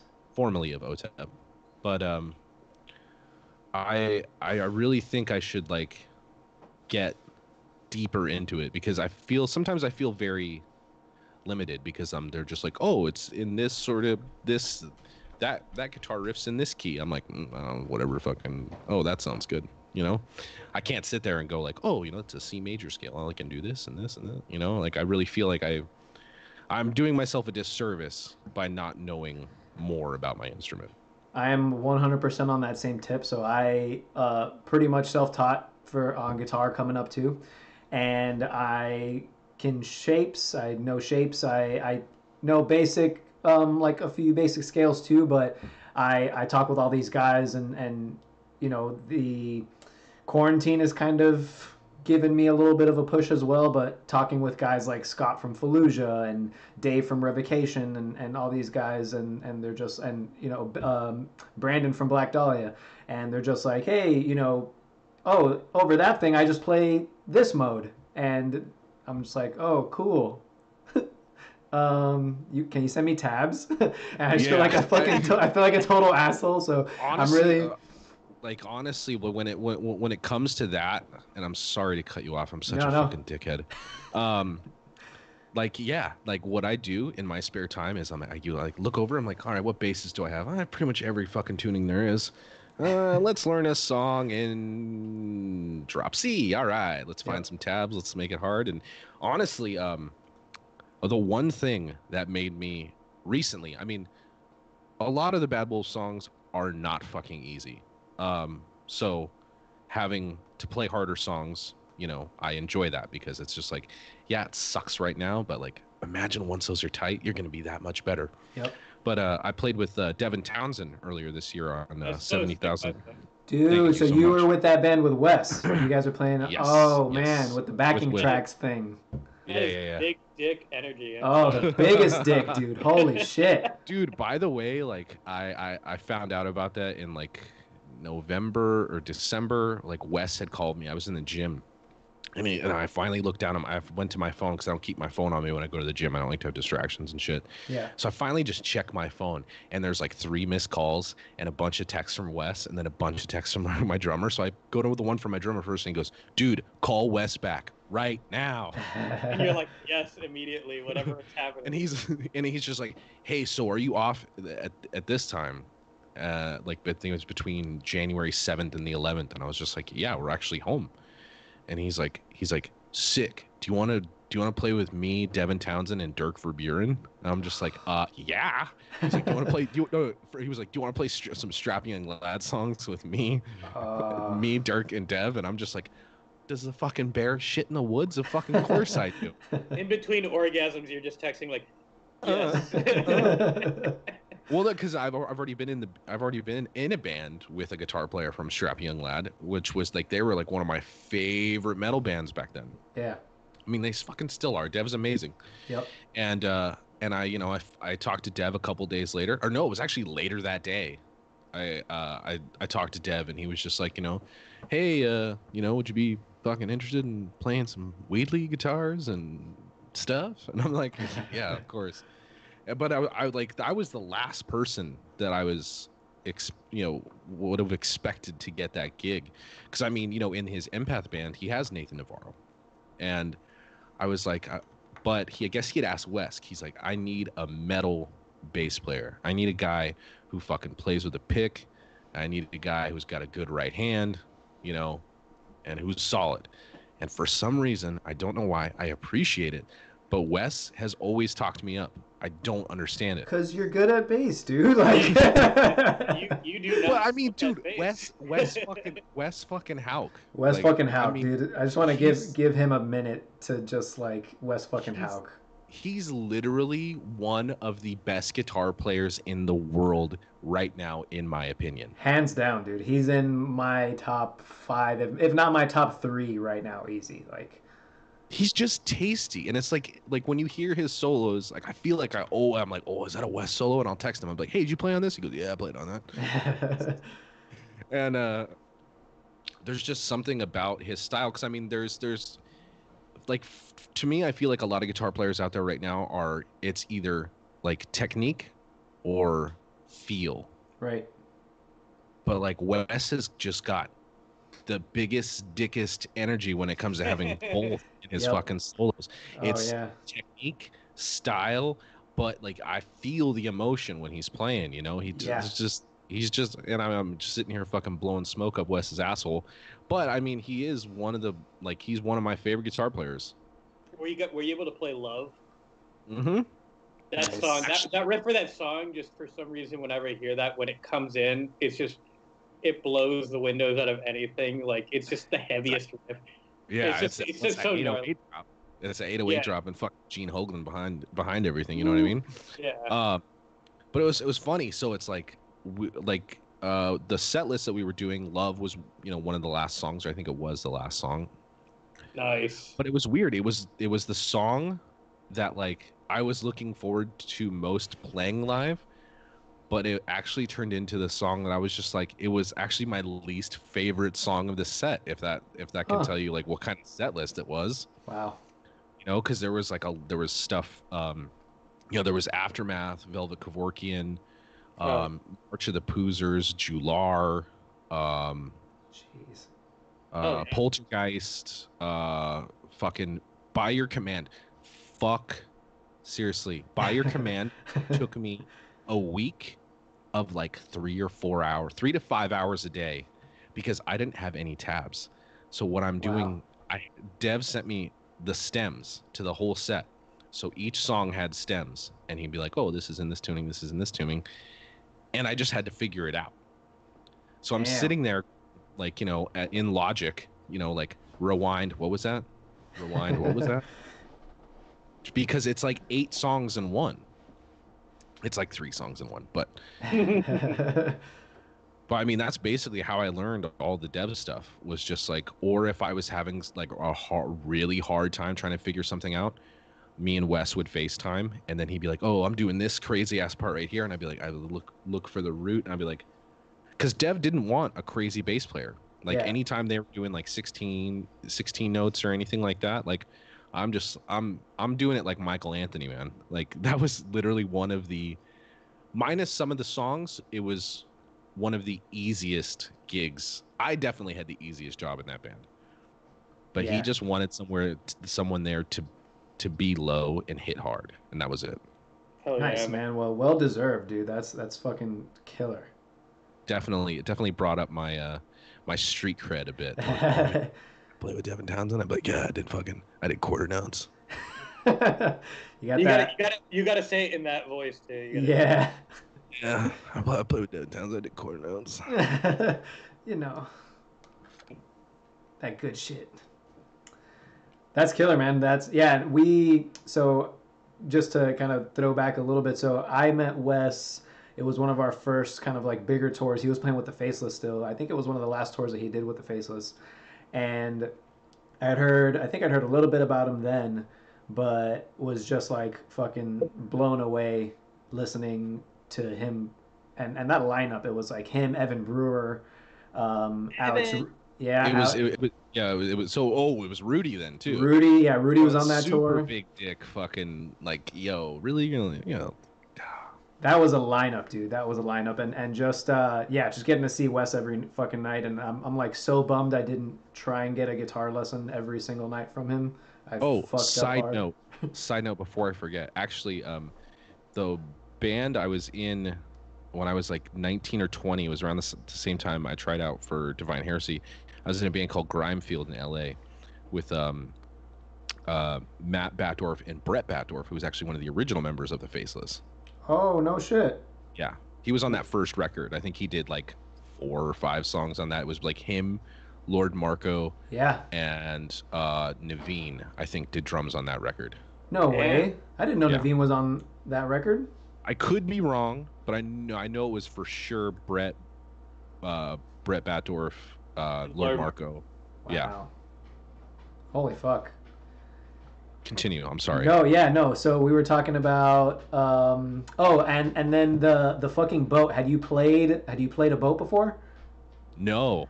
Dude, Yo, how and of crazy course- is that shit? All right, so like when we did the first show, we played the night that the boat left. So it was like it was Exodus, Devin Townsend, and then fucking Emperor. Holy shit. Damn. Like I'm like, yo, I gotta go on after Exodus? Like for real right now? The first show, it was like without a hitch.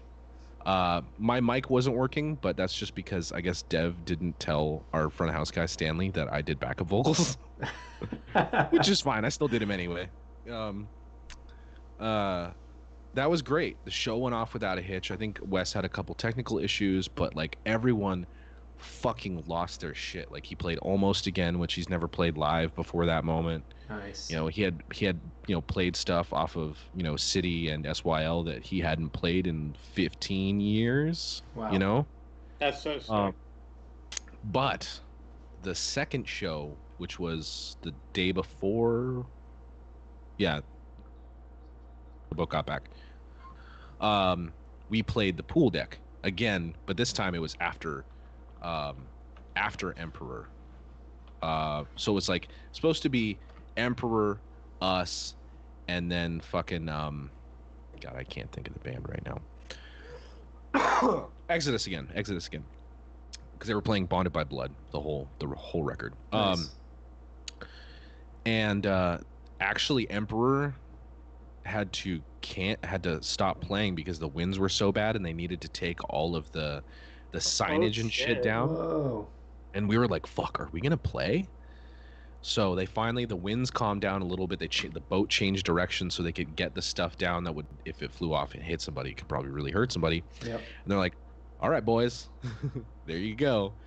And then for some reason, Dev's MacBook didn't work. Oh no. Oh no. Which is fine, but he was just like, it started working about halfway through the show. But luckily, I mean, like, I don't think Dirk Verburen gets as much credit as he fucking should. But we kind of just started playing random songs in random orders. Like, Dev was just like, all right, we're going to play this song. And then he'd be like, Wes would be like, yo, daddy, yo, just wait. I got to change guitars. Dirk is incredible, dude. Dirk's a really nice guy. I have a really funny story how I met him, and it's kind of like funny because it shows what a nice, like, chill dude he is. I was doing a photo shoot with Felix this is before even Mechanical Nations. It was like right before that. And his wife is a professional photographer in LA. And so I knew Soil work, but I didn't know his face or anything like that. So all of a sudden the wife goes like, oh, my husband's going to help us on the thing. And so I see Dirk, so I see like guy with like metal hair looking guy, and he's helping all along, really friendly, holding the things for like 3.5 hours, just helping Wow. do the whole photo shoot. Really nice guy. My drummer goes like, "Oh," and he goes like, "Yeah, I play drums too." And then like it got into a conversation about it, and that was like 2 months before he joined Megadeth, and it was just like, but like the nicest low key dude. They ended up being like, "Oh, we'll finish it at our house." So we went over to their house. Oh, in Van Nuys. Yeah, I don't know if it was in Bed Eyes, but they have a little dog, and the little dog had a Mm-hmm. mohawk, and like it was the cutest little thing, but like just sort of sweet guy, like like, and then like I think 2 months later, it was like, oh, he joined Megadeth, but like He really low quit key, like, Soilwork to join Megadeth. yeah. I mean, but like you know, money, baby. Well, I mean, but he also played on the Deconstruction album, so it was like when we played Jular, like I was like, I didn't think that actually playing this, like playing the drums on that record, was like a possible feat. But he's like, oh yeah, I recorded the drums, and I was just listening. I'm just like, that sounds exactly like it. And it was just like, you know how sometimes when you play with some people, and sometimes they're a little ahead of the beat or they're a little behind the beat.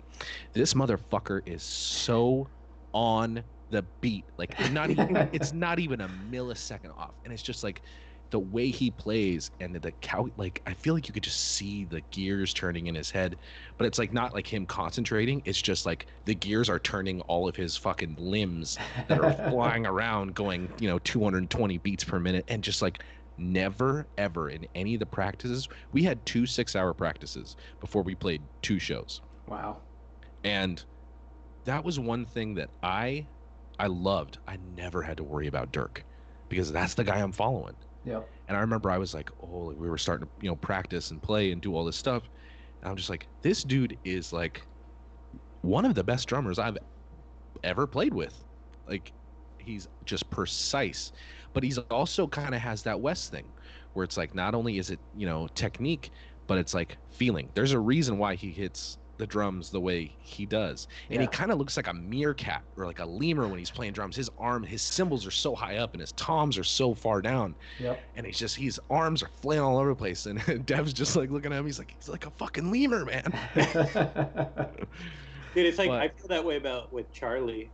Charlie's like, oh my god, fucking love Charlie, man. Charlie Engen, eh? From Minnesota. I love that. Well, it was weird. So like, Charlie joined up with Death Punch like while we were on tour, but like I didn't really get too much time with him the first time around, and then we went out again in October. I would finally, he would come around a little bit because me and Doc are always partying and shit. So, and he was like, "Oh, you guys are fucking partying. I want to party too," So those of you who don't know, Charlie Engen's from Minnesota. So he has the most beautiful, authentic Minnesota accent, and it's just delightful to hear. It's just like when you hear his voice, you're like, yes, keep talking. I love he plays or played drums in Scale of the Summit, and then he played drums in Five Finger Death Punch, right? Our first tour together, where me and Charlie, only one we did was when we did double duty with Angel and Scale. So me and him would do a headliner set of prog, then a headliner set of speed metal, and alternate every night.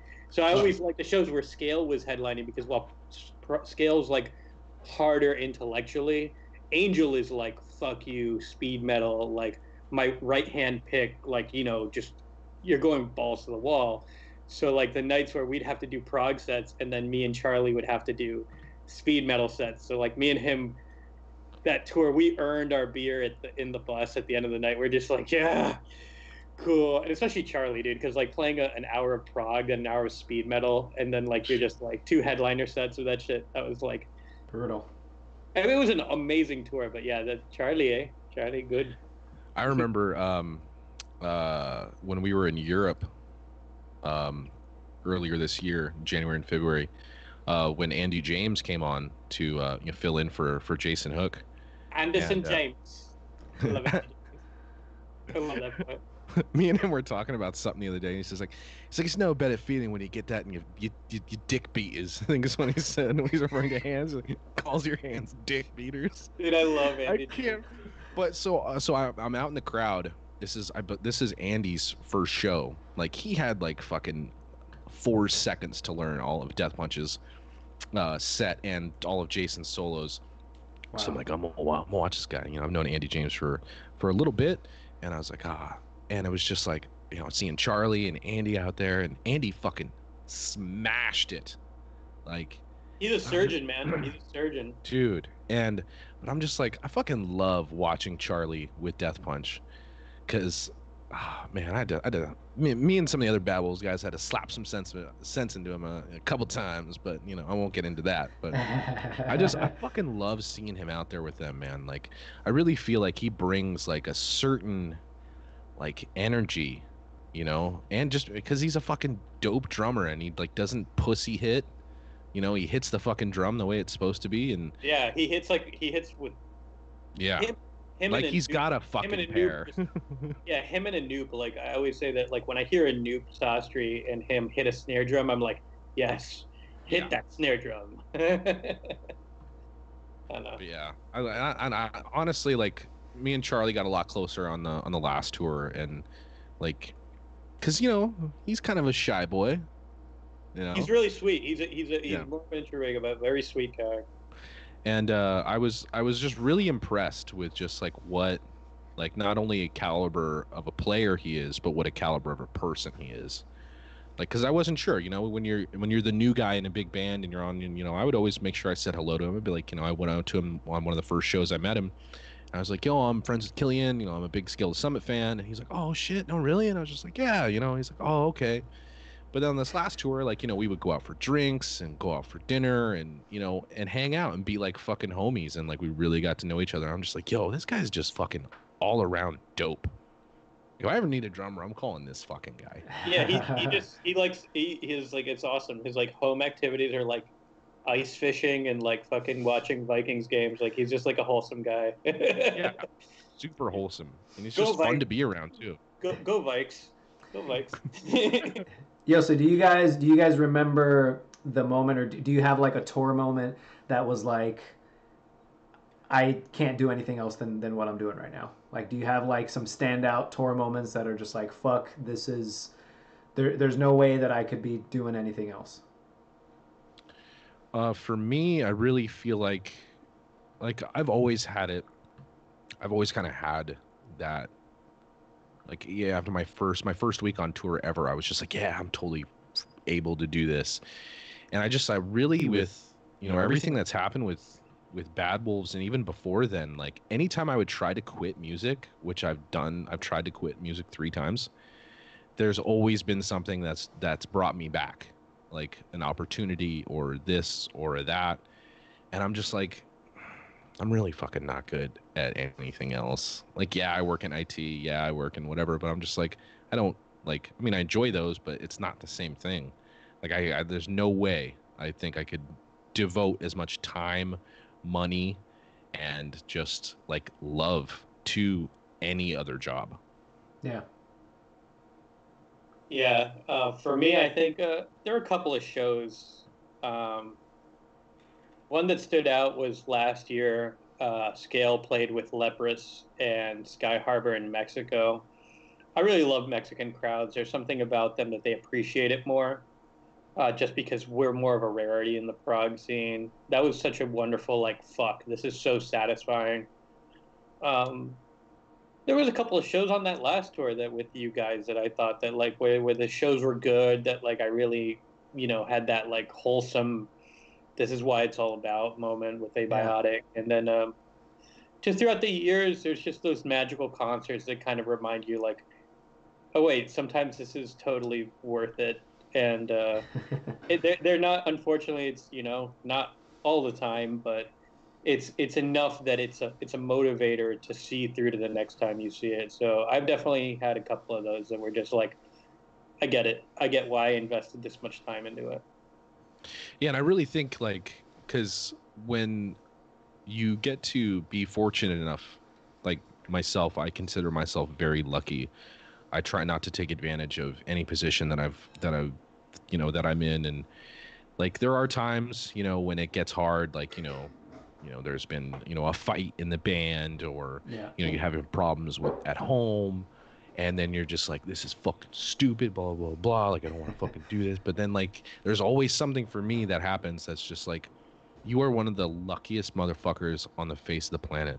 Like you get to go and rip fucking dope shows with your homies. Like, and it's not just the homies that are in your band, it's the homies you're on tour with. Yep. Like guys that genuinely care about you and your well-being, and like that's what you get a paycheck every week for. Like quit your fucking bitching, you know, and fucking and be grateful. Cuz I mean, it is like when we did a lot of arena tours, and there have been That's times. so sick. Yeah, I mean, dude, it is. It really fucking is. And I'm not like saying it to be like, you know, a cocky asshole. I'm very grateful that I've been able to do so many arena tours. But once you get into like a certain point, like you kind of almost, I don't want to say forget, but you kind of take advantage of maybe the situation, and you're just like, oh, you know, you find yourself bitching about smaller and smaller shit, and then you kind of have to like give yourself a reality check, like, dude, you get fucking catering 3 times a day, get a dressing room, and you get to shower every single night.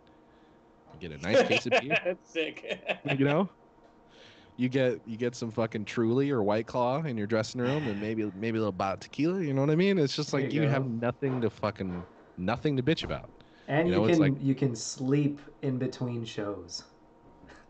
Yes, You have yes, and I will say this, like there hasn't been, I'm not one of those musicians that has like, oh, I've grinded in a van for fucking 10 years or whatever. In my career, I have been very fortunate enough. Some of my friends call me spoiled bitch. I have been fortunate enough that I've only ever done one van tour, and that was with Bad Wolves.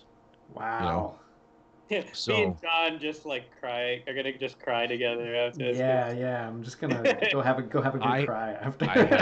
I have been very fortunate, and I definitely do not take that for granted, because I know we're kind of the same. So I've done one bus tour, and you know, so it sort of. But I bet you appreciated that bus tour so much. Dude, you don't even understand. And it was in Europe. You're right, too. I don't. It was in Europe. Dude, I called my guitar player. So I've done 2 bus tours, and my guitar player in Lattermath, Derek, he one day was like, I don't know, dude. I kind of prefer the van because you can go to like Walmart by yourself. And I go like, Derek, I'm gonna drown you in a kiddie pool one day. Shut the fuck up. Yeah, like shut up. But he's like, no, you don't know what you're talking about, dude. Shut up. Yeah, He's like, it's sick. It's sick. Going to sleep for 8 hours a night on tour is sick. That fucking rules.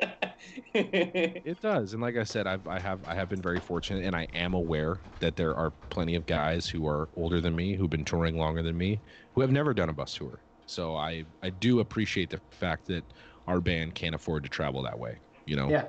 And there's levels to it, and there's appreciation at every level, too. So, like, I appreciate having a decent van to tour in, because some bands, like, we never had to tour in an SUV or, like, a fucking, like, a Ford Windstar or some shit, which, you know, I think Kilian was in a minivan for a tour or something. Oh, dude, so. Yeah, no.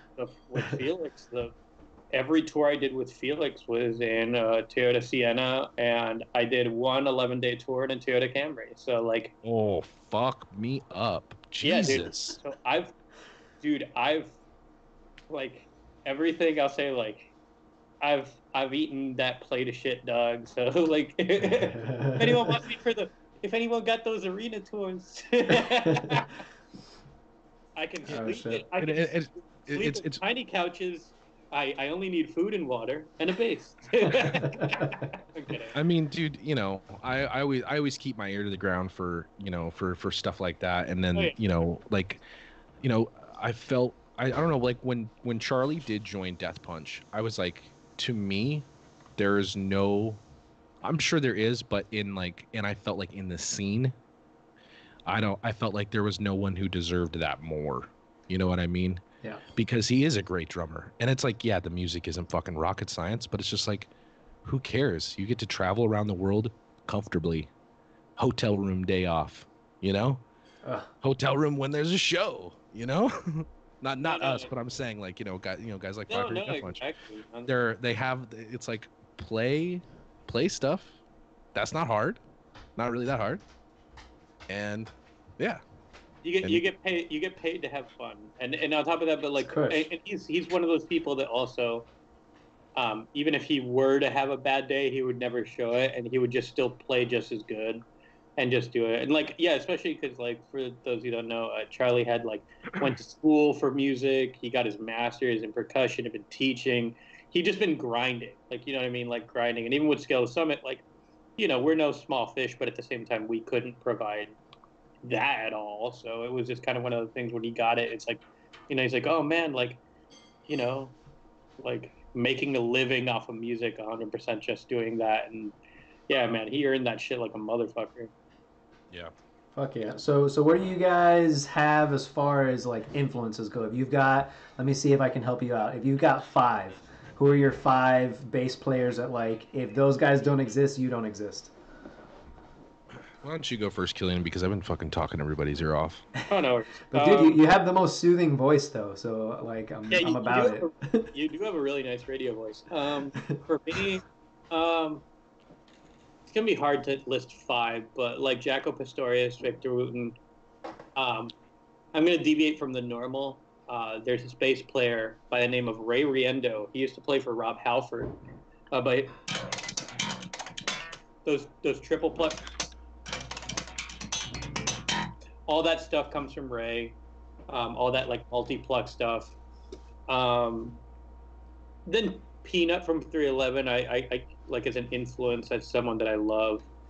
And then Abraham Laborio, session bass player, Mexican session player who's played with everyone. Those are some guys that are like very direct influences. I grew up in South Florida, so the Pastorius kind of connection. I'm from Broward County, so like I'm pretty sure like Jacko lived in Deerfield like I did for a bit. He lived in Fort Lauderdale and like Wilton Manors and shit like that. So that kind of family and that like scene directly influenced me because I knew a lot of people growing up that like knew him or like played with him in that kind of area. So that's the most direct connection. Then Billy Sheen, Justin Chancellor. Oh, and big shout out, last one I'll say, Martin Mendez from fucking Opeth. That's all the power stance. Yeah. Oh yeah. Power stance, P bass, just It's the one person that like I've yet to, because I've even met Michael Ackerfeld and I've met the other people in the band. If someone can arrange for me to just give Martin Mendez a hug one day, I'll buy you a beer and an ice cream cone because I love that dude. Yeah, Martin Mendez is the GOAT. It's one of the few people I've met. A lot of my heroes, like I've been able to work with a lot of my heroes. If Martin Mendez is like, I have my Opeth tattoo. There you go. Yeah. I'm a prog nerd. So Kyle. Mine is a little bit more straightforward, except for when it comes to like I have to break it down like genre-ly. Yeah. You know, like you're the genre bender, dude. Like pre 1990, you know, it obviously like Geddy Lee, Chris Squire. I'm gonna forget. I'm really bad at being put on the spot and remembering things. Fucking homie from Tears for Fears, you know, Leland Sklar. Yeah, Lee Sklar. Oh, and then Tony Levin. So I guess that's like my 5 for pre 1990. Post 1990 is Mike Dirnt from Green Day. Billy Gould. I guess he's kind of like on the line of pre and post, but you know, Billy Gould from Faith No More. Yep. Matty Williams from He Is Legend. If you guys aren't familiar with He Is Legend, like Jesus fucking Christ, those guys should be big, and I don't understand how they're not. James Leach from Sixth. I've gotten to know James. Yeah, great player. And honestly, if you listen to like how I play the Bad Wolf stuff, and you're familiar with Faith No More and Sixth at all, you can just hear me ripping off James Leach and Billy Gould like constantly. Except I'm not as good as tapping, and I don't do any tapping. But a lot of the, you know, pick to slap techniques that I do and stuff like that are like me basically just ripping off James Leach. Jesus Christ. And then oh fuck, there was one more. See, and Alex Webster. Oh yeah. Yeah. He was like my first, because like when I was really getting into bass playing, he was one of the first guys, that I'd like previously heard of that I could hear the bass on his records. Yep. Like you could always hear Alex Webster's bass, and I was like, oh, that's what a bass guitar can sound like, like when you're a guitar player switching from guitar to bass, you don't really, it's a completely different thing. Like having a good guitar tone and having a good bass tone are two completely separate fucking journeys. You know what I mean? So I was trying to figure out how to get a good bass tone, and listening to Alex Webster, like you could always hear that shit. I mean, basically it's just because, the homies on guitar were mid scooping and down tuning, and then to be heard, Alex just did the opposite of that, Right. Yeah, exactly. It's like when you go from listening to Injustice for All, and then you're like, oh, bass exists in a mix. Like it's a thing. Yeah. He's a big influence for me with Abiotic, like in terms of how I approach my tone sculpting for when I tour with these guys. Like, so I always think, like, would Alex sound? It's just always in the back of my head when I'm playing with Abiotic. Like, would this sound like something that Alex would do? And if it's something that sounds like that, it usually always works with the guys. And I mean, let's just say this, like, tell me that the bass tone on like all the Blotted Science shit just isn't the best bass tone ever. Incredible, dude. Incredible. It's gnarly. What a lineup, man. Holy fuck. We early in the Abiotic career, we were regional guests on Summer Slaughter when it was Cannibal and BT Bam headlining. They were doing like the co-headlining thing. And and our manager was cool with Alex Webster, and we finished up our set and like went back to the booth, and they were talking, and he just like was like, dude, you guys sounded fucking great, and I just like fucking melted. It's just like I got to meet him at NAMM, dude, and I was like, everyone says like, oh, don't meet your idols or whatever, but it's just like he couldn't have been more polite and just took the punishment that I gave him. There's only a few people out there that I will punish, unfortunately, Alex Webster is one, and he took a fucking punishment. Like, dude, that fucking bass tone on Vile. Like, oh my, so like, did you really use a 72p bass when you were recording Butcher to Birth? we gotta talk about really quick, like how, I don't know if it's selectively musicians or like what it is, but how on one side, we don't know how to handle punishers. Like, I don't think anybody knows how to really handle a punisher, and it just bums us out. But then in the exact same token, we can turn into that exact person on the turn of a fucking dime if the right person walks in the room. Well, I mean, honestly, when it comes to and honestly, so I mean, I don't know how many people are watching this right now, so I might be giving away some secrets. So the punishers have realized that we call them punishers. So they're like, if they hear being called a punisher, they get. So I just started calling him Frank Castles. I don't know if you guys are... That's amazing. So that's it. That's a wrap. That's so I will be as courteous, and having to deal with like 100 people meet and greets 2 or 3 times a week. Yeah. I have been able to kind of adapt. I am as courteous as humanly possible, as long as they are being courteous to me, and I will answer questions. And if it is time to wrap it up, I always try to be like, hey, there's a lot more people to get through this, or it's like, hey, I'm gonna go do this. Like, let me just go run and do this real quick. I'll come and bring you a guitar pick. We can take a fucking picture.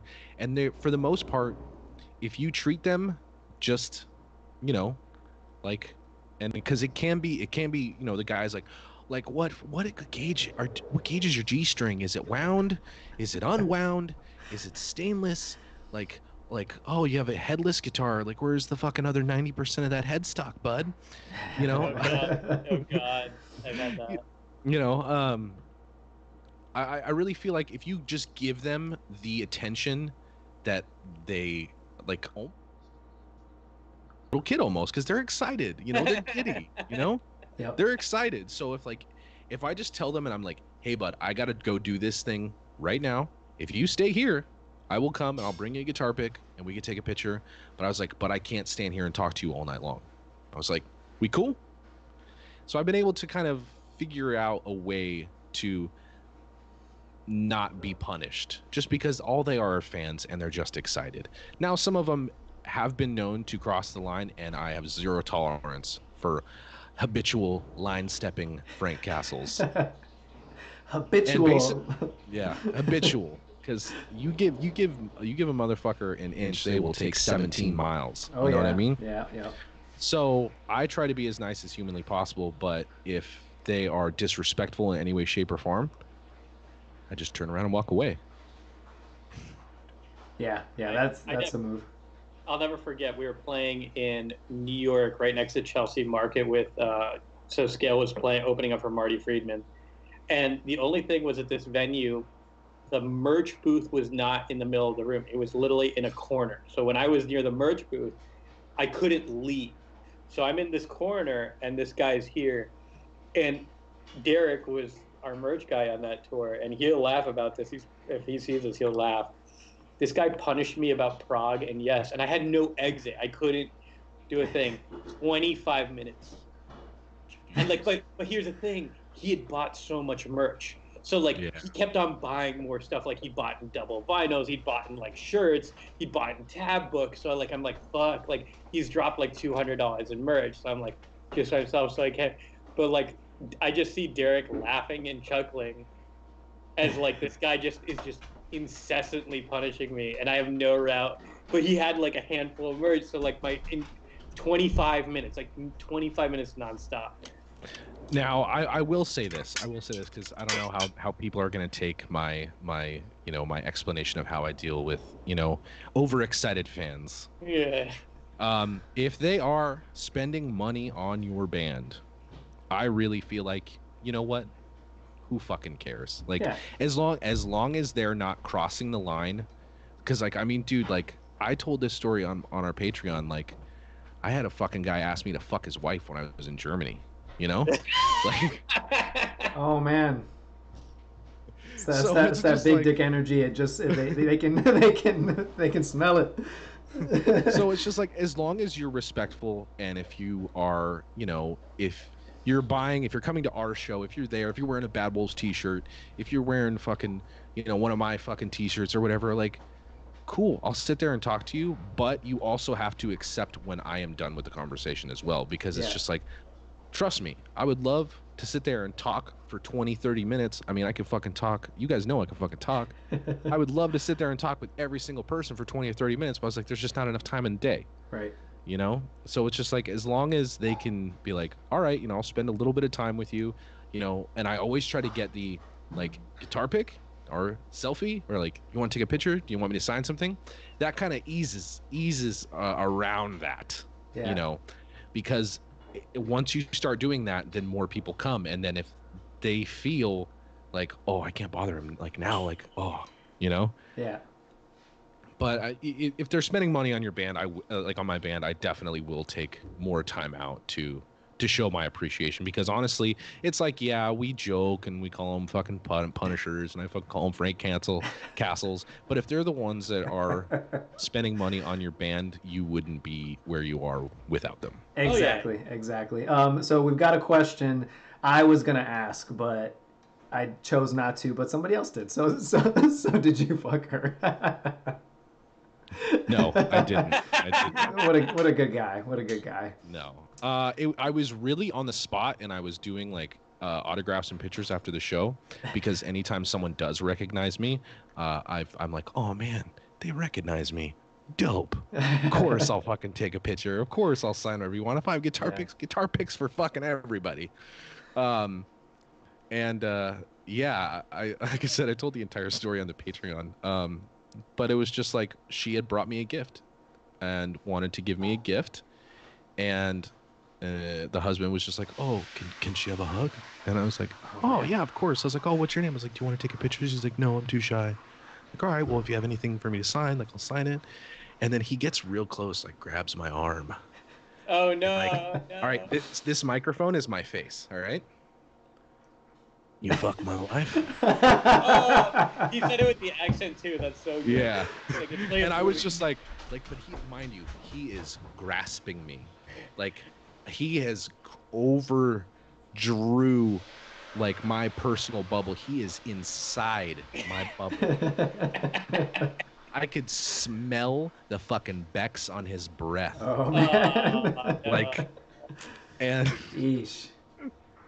and I basically, and I was like, I'm like, thank you so much. No, I'm not gonna do that. He's like, you do not find her attractive? Come on, fuck my wife. Oh no. He doubled down. Oh, He man. did double down, and I was like, I wasn't in a relationship, then, but I just kind of told him, I was like, listen, I'm married, I don't cheat on my wife. Like, that's just not the type of person I am. And then he dropped it because, if, that's understandable. Like, oh, he's married again, just be fucking around with his wife, But yeah, well, so that's good. I'm proud of you. that. And then I walked. This is in Hamburg, Germany, by the way. And then I proceeded to walk across the street. I forget the name of the bar, but I've been there a few times since. Walked across the street and had a really fucking strong cocktail and told the story to a few of my bandmates. Nice. Yeah, for us, just to kind of wrap this topic up, but we've been a really bass heavy band obviously since the beginning, and so Kilian's not our original bass player, but original guy, phenomenal bass player as well. And probably my biggest punishment was being mistaken for our bass player, or just like I fucking hate that. for 29 minutes, just someone like telling me how good our bass player is. And just thinking that it's you. Or not even like, oh, you're not him. Cool. Can I just tell you how great he is for a half hour? Well, see, my old guitar player, the rhythm guitar player at the time of In This Moment was Blake Bunzel. And me and him look very similar. We have olive skin, light eyes, except I have a beard. He does not, but we have long brown hair. So I don't remember where we were, but people were like, walking around someone, they were like, Kyle. And then he was just like, I'm not fucking doing this. And then they started doing the same people. I walked by, they were like, Blake. I'm like, I'm not Blake. And they're like, yeah, you are. I'm like, I'm really not Blake, I swear. Would you like to see my driver's license that says Kyle Konkiel on it? Oh, jeez. They were like convinced that we were lying of who we were. Like, So- trying to play a trick on them. So to get deep for a minute on this last topic that we'll talk about for tonight.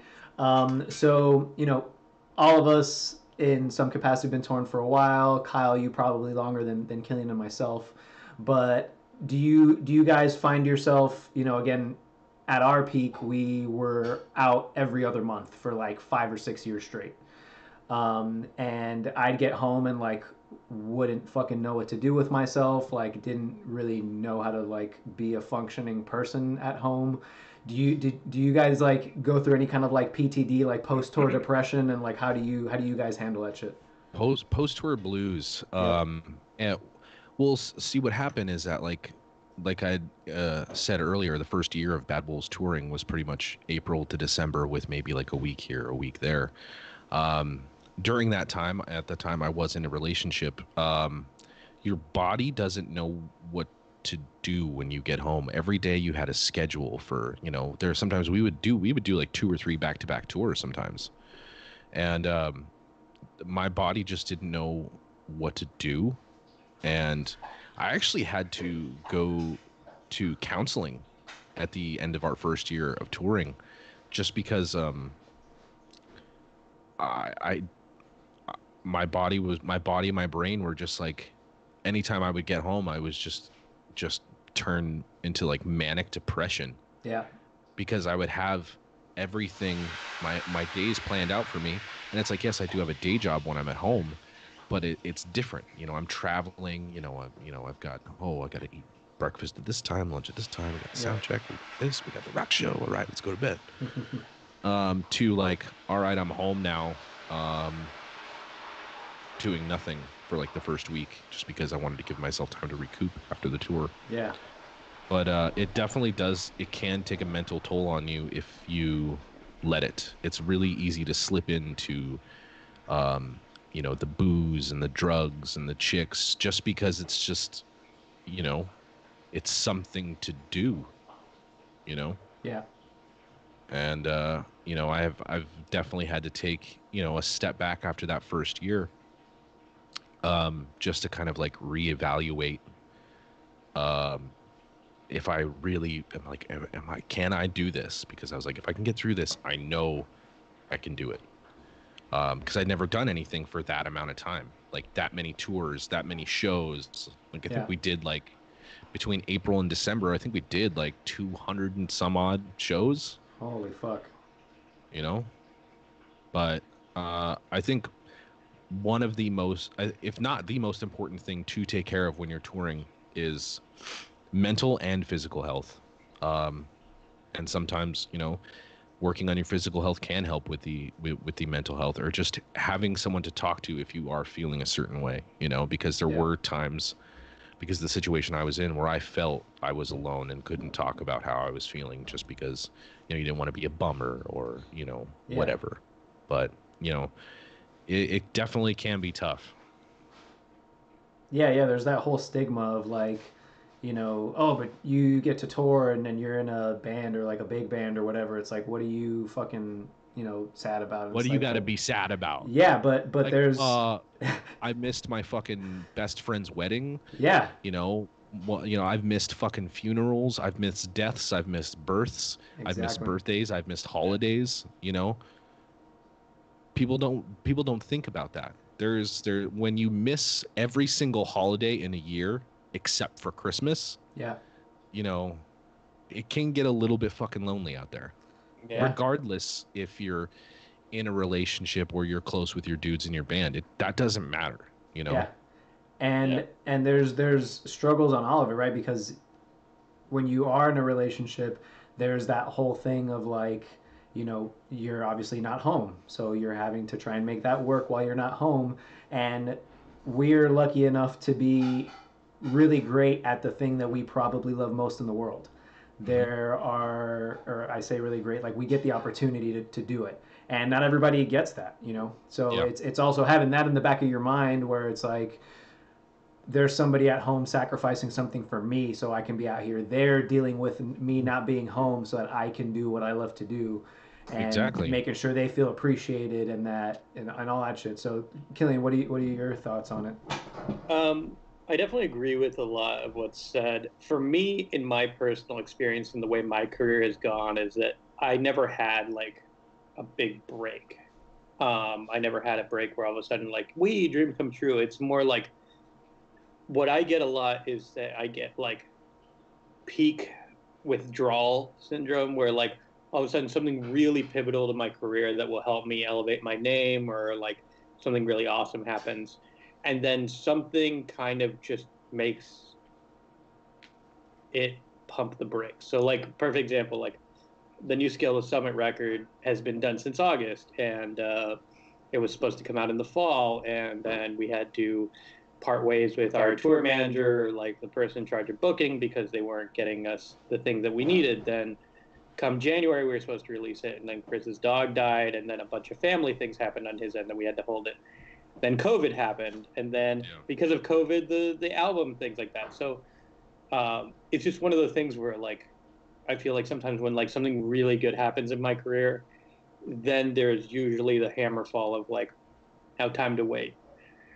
There isn't usually. It's always been like just so it's always been rising, but it's like a plane that kind of stutters up, instead of just being like I'm taking off. So I feel that with more like if I have a really good tour where like I feel like yeah, this is working out, then there's a pause of waiting or something else. Or sometimes what happens is that like I'm very like I learned from a lot of people like Angel and like a lot of these people, like, you know, keep making stuff to keep the ball rolling, right? Yeah, But then there's always someone on an outside force that drops the ball, and then like a video you were working on doesn't get released, or an album that you're working on gets delayed for 3 months, or all these things. So that's kind of what the ongoing psychological battle is, that patience has to become the status quo, because if you're waiting on other people sometimes to like you do your part and then like, you know, a lot of big breaks happen because your hard work meets timing and other people's hard work, and it escalates. Yeah. What happens sometimes is you work super hard and then other people drop the ball and your hard work just sits there in the ether waiting while other people get their shit together. And you know, luckily, you know, it's been happening less and less, you know, with the people and things I work with, but just that's something that you got to get used to, is just sometimes there's lulls that you cannot control that are beyond your capacity of work ethic or drive or hustle, that are just the universe telling you to sit and wait. And that's something that is a learned skill, to be like, all right, take this time to hustle your career in different ways. So, you know, if you have this good opportunity, enjoy it. And it also makes you appreciate when things are good and not take them for granted, because sometimes, you know, if the lull happens because it's not your fault, you know, you have to just be ready to be like, well, how can I pivot in a different way? And it makes you very self-reliant, but at the same time, and it makes you appreciate the people that always come through for you, and the band members and the people that like always make it work. And, you know, it makes you appreciate when you're lucky too, that like when your hard work meets the right opportunity, meets everyone gets their shit together at the same time type of thing. And yeah, I guess that's the thing. So it's more like when you have a good tour or something like that, and then you come home and then you're ready to hit the ground running, do something, and then everyone's like, all right, so time to wait. Yeah. That actually what you just described, Kilian, was my exact 5 years in Scar the Martyr and Vimic. And it was just one of those things. Waiting on other people. Like, there's really nothing more than I can do right now than just, all right, Yeah. let me know what's going on. I'll be there. And then, you know, when I did decide to part ways with Vimic, I was very fortunate enough to have Bad Wolves, and, you know, again, not knowing at that time where it would kind of go and where it would lead me. Yeah.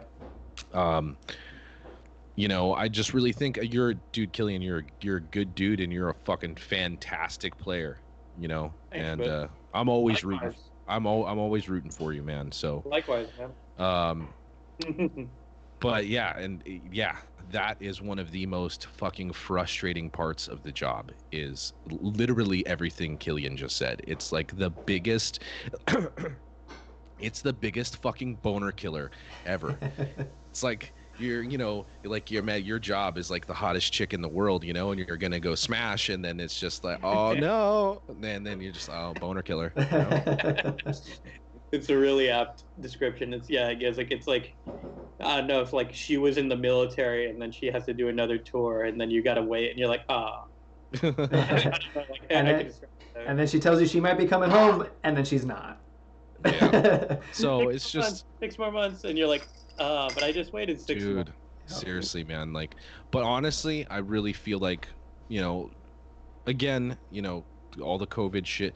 Honestly, in some ways, as, you know, as shitty as this might sound, for me personally, I really feel like COVID happening, for, again, me personally, was a blessing in disguise, because I've been on the road for basically 2 years straight, and I haven't had time to do pretty much anything, you know, hang out with friends, or, you know, or do the stuff that I wanted to do, which is trying to figure out how to record records and, you know, whatever.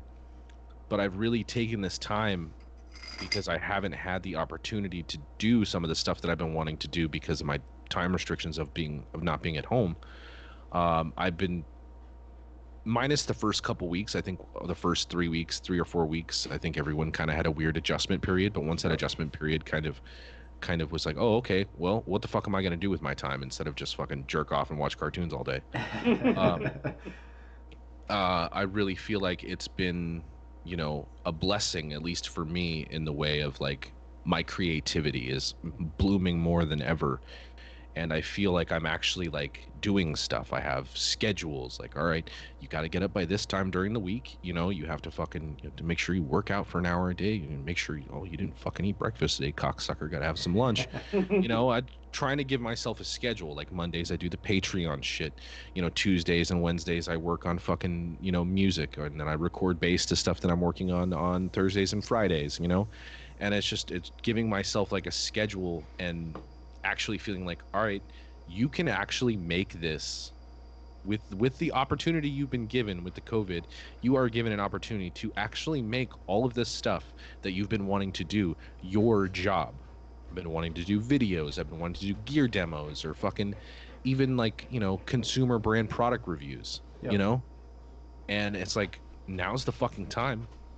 Some of us are fortunate enough to, be on some sort of unemployment or government assistance. And it's just like, unfortunately, being a non-essential person is more monetarily, it's better money than being an essential worker right now. Right.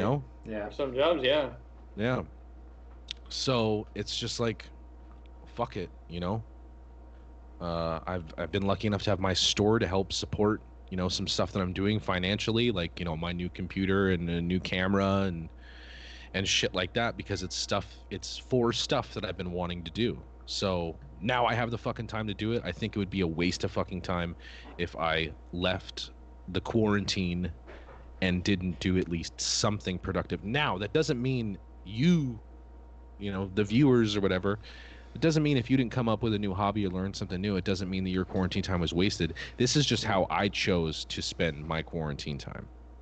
There's no right or wrong way to do a fucking pandemic. Yeah. Yeah, agreed. I'm on that same tip of, and that's what spawned the podcast, and I'm man, trying to learn what the modes are now and all that fun stuff. But all right, cool guys. Well, thanks so much for hanging. The last thing that I like to do on the pod is briefly, if you guys can give me a what's on your playlist. I like to give folks like some insight into what you're listening to right now. So Kilian, do you know yours? Because I have to find mine. Yeah, mine's more generic. I've been really liking a lot of the new Weekend record. I like Spirit Box. That band fucking slaps. Yep. A lot of like the new Thundercat stuff has been really on my thing. There's a band called Crumb. They're fan-fucking-tastic. I don't know how to describe it. It's like indie, really kind of weird avant-garde stuff. Like if you like Little Tybee with a female vocalist, that like very kind of ethereal stuff, it's fantastic. And then just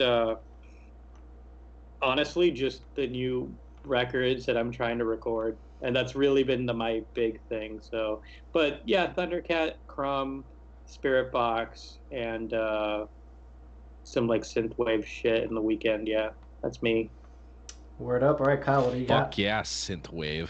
God damn, I love that shit. Just like I feel like I'm Tom Cruise, like driving down the highway in like a fucking 80s Corvette with the fucking top down, just like that's fucking. That's just so cool when it's done right, man. When it's done, yeah, like you're like, it's like fuck yeah.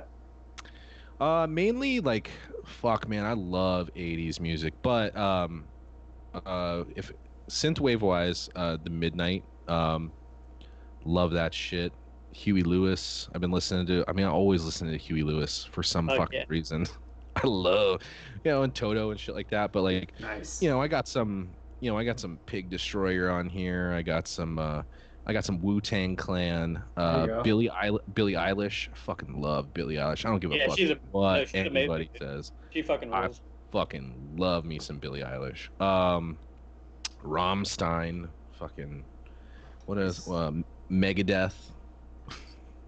I have like 17 playlists on Spotify, so it's just like, oh, which one do you want? Do you want the fucking the Euro swing rock, death metal dance party, sad songs to cry to? You know what I mean? Like, dude, there's everything on there. Like the playlist bender.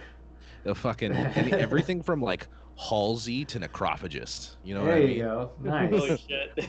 But actually, there is one album, and I mentioned the band earlier. There's one album like I have just gone back to since. I always go back to it like maybe 3 or 4 times a year, but it's It Hates You by He Is Legend. Like for some reason, it's just like the best guitar tone, one of the sickest distorted bass tones ever recorded. Like seriously, it's up there with fucking Sound Awake. You know what I mean? Wow. Like when it comes to distorted bass tones. That gnarly fucking tooth grind, like fuck you shit.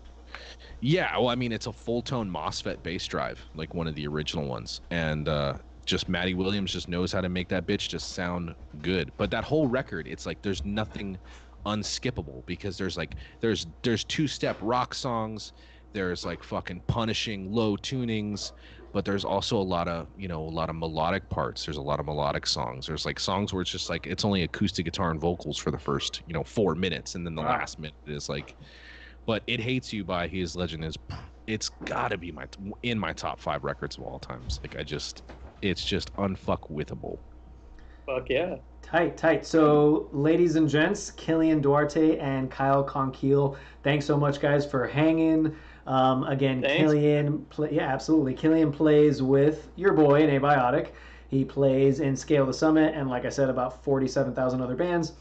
Kyle is currently in Bad Wolves. Definitely go check them out if you haven't for fucking some reason. And sometimes Devin Townsend. Sometimes Devin Townsend because he's got to throw the big dick in there. Wouldn't you? Of course, no question. I'm wearing the Devin shirt. Check out. Almost did. Check out the Bad Wolves Patreon. Check out Kyle on Big Cartel. He's selling some sick pics and all kinds of other cool shit. So that Kyle, where is that at again? It's kylekonkiel.bigcartel.com, and the band Patreon is patreon.com/badwolves. You can follow Bad Wolves on Instagram at Bad Wolves Official. You can follow me on Instagram at KSKonkiel, and you're probably only following these handsome boys on here, but you should follow them as well if you're not. Oh, thank you, sir. Kilian, let's give yourself another little professional plug like Kyle just did there. Yeah, well, thanks so much, guys. Again, new Abiotic record coming this fall, so please check out us on Instagram and Facebook and all the good things through the Artisan Era. New Scale of Summit record, independently released. The same time, hopefully late summer. I don't know. Well, hopefully, fingers crossed, the same thing. And new Lattermath record and all these other things. And just follow me directly on Kilian Duarte Bass. I post my little Woodleys, the Woodleys on there all the time, and so fucking good. Oh, thanks, Boo. And then just yeah, thanks so much, guys. It's been a hoot. Yeah. Thanks for letting me fucking chat everybody's fucking ear off. No, we got to do this again because I need you to tell me bedtime stories and shit, dude, with that voice. Honestly, I really think if my voice wasn't so soothing, it would be annoying. Kyle, I'm going to send you some demos of this new shit so you can tell us what you think. Do it. All right, everybody, have a good night. Thanks for hanging. We're going to have another show on Saturday, same time, same place. I will see you guys then. Take care. Have a good night. Bye, guys.